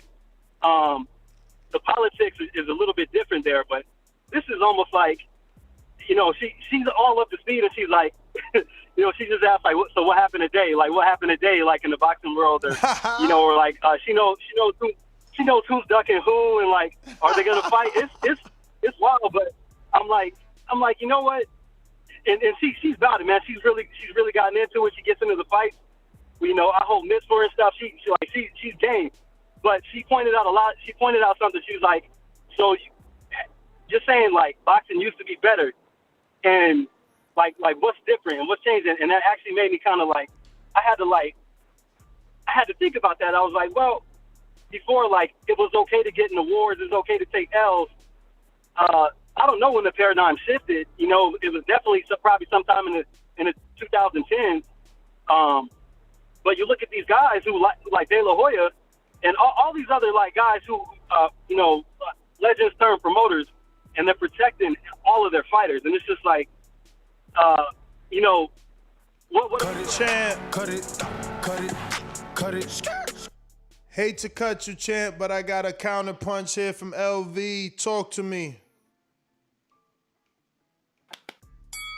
What up? Y'all hear me? Yes, sir. Yeah, man. I wanted to just put some names out there before I meant to say it on my code, but I some names for Ennis, next that I feel like help get him to that position. I feel like Josecito Lopez, Jesse Vargas, or Mean Machine, or Custio Clayton. I feel like them names right there get him. He do something like that, what he did against Olympians. To one of them, I have really a smoke. Help him get to that top spot. But if Spence fight Ugas and call Crawford out, man, we need to be pushing for that fight though. But yeah, man, I just don't think he's ready right now. But yeah, let him keep doing this thing, and eventually he'll get there. But yeah, that's my call. All right. It'll be different. It'll be different, man, if we had them big fights. Like if we had the Crawfords. If we had the other big fights, it'd be different. We wouldn't be taking this video and taking this conversation and taking Boots' recent performance and trying to push it to the moon. But we ain't got those big fights. You're right, man. You're right. We so thirsty for a big fight that since you ain't giving us that big fight, this is a bigger fight than Ugas to us. This is more competitive to us in our mind. Yeah, fights need to be fought. Ugas could surprise us, but at the end of the day, we believe that Ennis would be a more competitive fight. And we only pushing it on Earl because it's like, yo, he on your side of the street. There's really no excuses there. Like it could actually be done. It's a nice fight that we could probably see is how we looking at it. We know we fall from it, but we feel like this is more realistic than Bud. That's where we at. We know Bud ain't happening, man. But we got Antonio in Albany, man. Talk to me. Hey, man, what's going on, man? What up? They ain't never gonna fight, man. It's not even a big deal, man. Like that, actually, at one point, Spence was a pup, talking shit to other fighters. Wow. You know what I'm saying? It is what it is, man. It is what it is. They ain't never gonna fight. You know what makes more sense? Him and what's the guy that just fought this past weekend, man? Who? You had him yesterday in the interview. Oh, Virgil Ortiz. Yeah, that makes more sense, man. Virgil and his team said they not ready for that fight right now. They got they want to build before they get there. 90 seconds. Nah, and it's all good. Yo, for real quick, man, I forgot this weekend. What's his name? This weekend, man. I like that dude for a long time, man. What's up with the guy, man? Who, Boo Boo? Junior Johan? Oh, Junior Johan. Yeah. The Egyptian. I think he's Egyptian or Egyptian, I think. Nah, yeah. He's still training with Paulie Trainer? 60 seconds. I mean, he trains with Gary Stark Sr. and his father. Like his own father. Oh, okay. All right, man. Yeah, because that dude's been fighting for a minute. I'm thinking he's going to be nice, man, like coming up in the ranks and shit, but it's all good. But with this Balanga shit, bro. At one point, it is going to be a huge fight. Oh, yeah. It is going to be a huge fight because, Puerto Rico, Mexico, like 100% that is going to make sense. Right. You know what I'm saying? I mean, it'll happen within the next 3 years, I bet. But that's my call, though. Yo, real quick, though, shout out to the Knicks, boy. Yo, we might make it this year, man. We just might make it this year, man. Right, that's my call. All right, Antonio, Albany, stand up. We going out to Stockton. What's going on, Ricky? 10 seconds. TVB for live. Yeah, I just had a quick comment on that Spence and because of the tourism.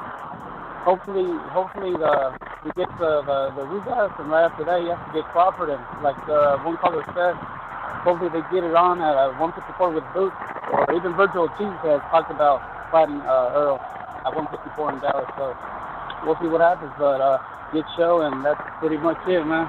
Have a good one. TV for life. All right, brother. Ricky, man, thanks for calling in. Listen, if you guys are watching this on YouTube, doesn't matter if you're watching now, future, present, past. I say future if you live in Australia, but you already know what it is. Listen, hit that subscribe button. You know, it helps with the visibility of the show. Powers is in numbers. We're trying to get to 120,000 before my birthday, which is May 31st. Hashtag Gemini season. We had 118,266. So tell a friend to subscribe. Listen, man, grab your girl phone if you got to. If you really love this show, you want to help us reach our goals, because we've been getting some big name interviews. I mean, we just had Ken Porter.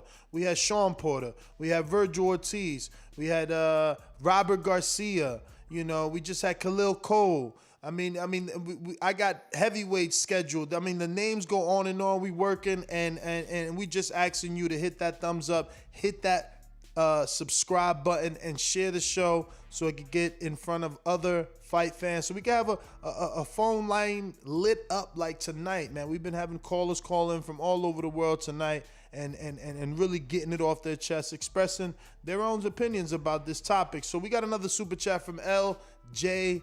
Juarez. It says, I heard someone say this either yesterday or this morning, but I like the idea of Tank versus Mikey. I really like that fight. Realistic? I mean, if Tank stays at 140, I'm sure him and Mikey they'll throw it down, and he'll fight Mikey at 140 for a pay-per-view, big pay-per-view. That would be a big pay-per-view. You know, you can't deny that. I mean, I would buy that. I would buy that pay-per-view. So for me, that's a big pay-per-view.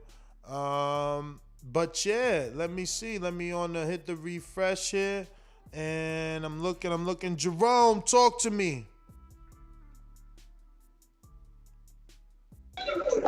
Hello? Yep. What's up? Hey, man. Yo, so do you think Jaron should fight the guy that was on his undercard? Who was on his undercard? That fought the Delorme and Stanonis? I mean, that's if he can't get none of the other names, that'll be a good fight. That's a undefeated record too. Yo, he knocked out Deloach. Deloach. Yeah, he knocked that guy out. They came from 154. I think that's if he can't get. I mean, I don't think he's going to get the Errol Spence fight. Like, I don't think that. I mean, obviously the optics is good for optics for what happened today, but I think that fight right there is a good fight right there. Those two. If we're talking about, because I heard you mention earlier about how the UK gets these guys like. Was it Groves and that stuff in the ring, and they fight at 11? Yeah. But I mean, him and Stanonis, they're both on the same side. That would be a great fight right there for them two to fight and that stuff like that. The difference is Groves and DeGale had like 13,000. It don't, but I don't think it matter. I don't really think that kind of stuff really matter in America, right? So because we're up against other sports and that stuff like that, to really. They should. I mean, the fight's not going to happen. Like, we know that. Like, we can. It's good to talk about and that stuff like that, and we can push for it. But Earl, I'm pretty sure Heyman and that stuff like that. They already had plans already rolling that stuff in. Yeah, they had plans. They already got plans and that stuff. So I think that fight right there would be a perfect fight for. For Ennis. I mean, he's only 23. And eventually, he's gonna. If his trajectory is what people say is gonna be, he's gonna take over at some point in that stuff like that. And I think that fight would be him and Virgil Ortiz would be a good fight too. Like, these young guys right here and that stuff like that they can make their own way. Like Teal's making his own way. Devin, Garth. You know what I mean? Obviously, 135 is really a big division that's really making their own wave with social media and that stuff like that. So Ennis gets in and knocks off Stanonis, because Stanonis is tough. And just like Ennis, the longer you let him marinate and get better and that stuff, he's just gonna become a better fighter. And he's a pressure fighter. He's in your face the whole night. So I think that'll be a great fight for Ennis going next. And I mean, if I'm thinking correctly, that might be a fight that's coming down the line because he's on his undercard, just like what's his name? Hammer. What's the dude name? Erickson, that was on the Jamal. He was on Jamel's undercard, but then he got sparked. We don't want the same thing that happened to Ennis. Understand? All right. Well, I just got off the phone via text with my good friend Kevin Cunningham, trainer of Erickson Lubin, who's going to be on the Jamel undercard versus Castano. Lubin will be taking on Jason Rosario. And we have Kevin scheduled for Thursday, April 22nd at 7:30 p.m. The post is already on Patreon. If you want to ask him a question, you can do so. You just got to become a Patreon of the Boxing Voice. April 22nd, Thursday at 7:30 p.m. You can ask him a question. And, he's, the trainer of Erickson Lubin. He's brought Erickson Lubin back to where he's at. And this is actually a great fight for Lubin, for both men, really, because the winner from here is going to go on to do way better and bigger things. But we got my good friend in Long Beach in the building, Heavy-Handed Jay with a do. Long Beach in the house, yeah. My nigga Master Gibbs working hard as usual. Big up. Respect for it all the time. You feel me? Look, man, in regards to Jaron versus Errol, not going to happen. We all know that. But that's something in boxing traditionally that really rarely happens.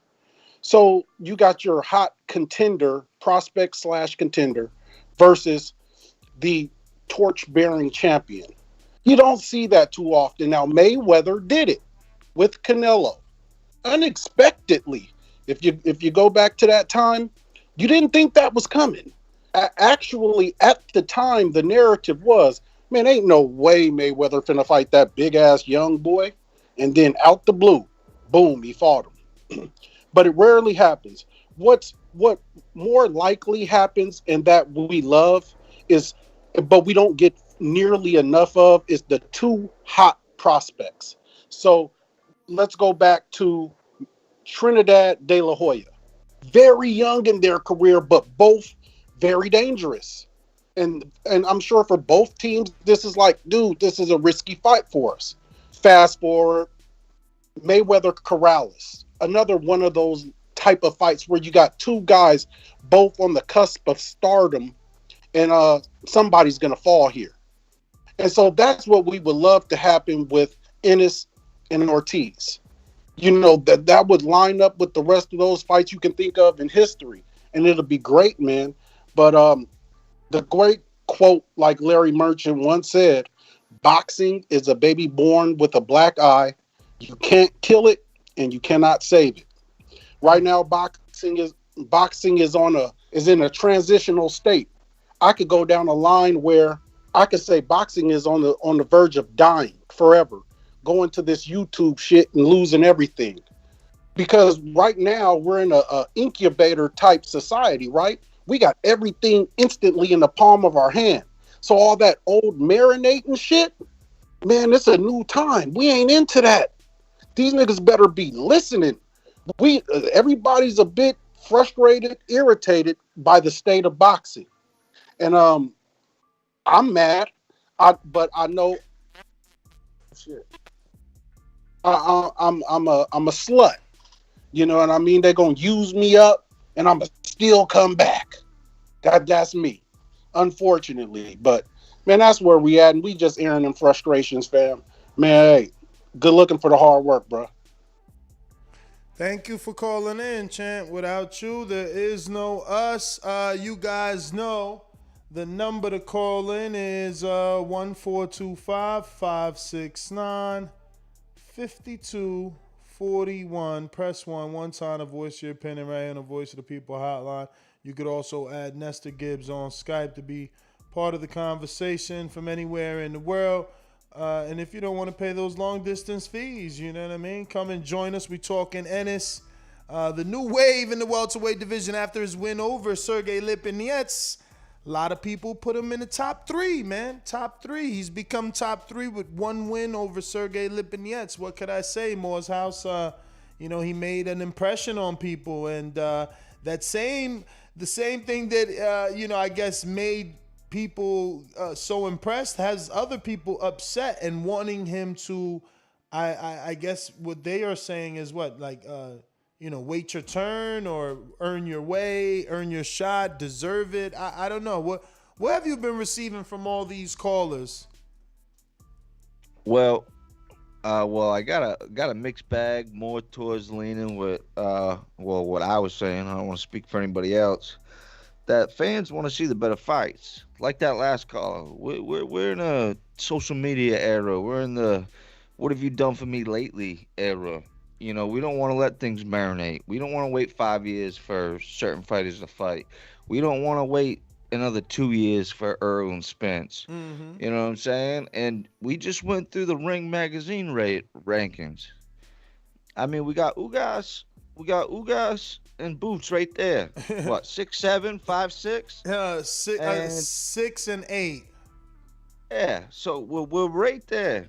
You know what I'm saying? And it's what have you done for me lately? We're coming off the great performance of Boots Ennis with Lipinets. Now, if Lipinets would have just went out there and won by decision or drew like Castano, is that the guy's name from Canada? Castillo.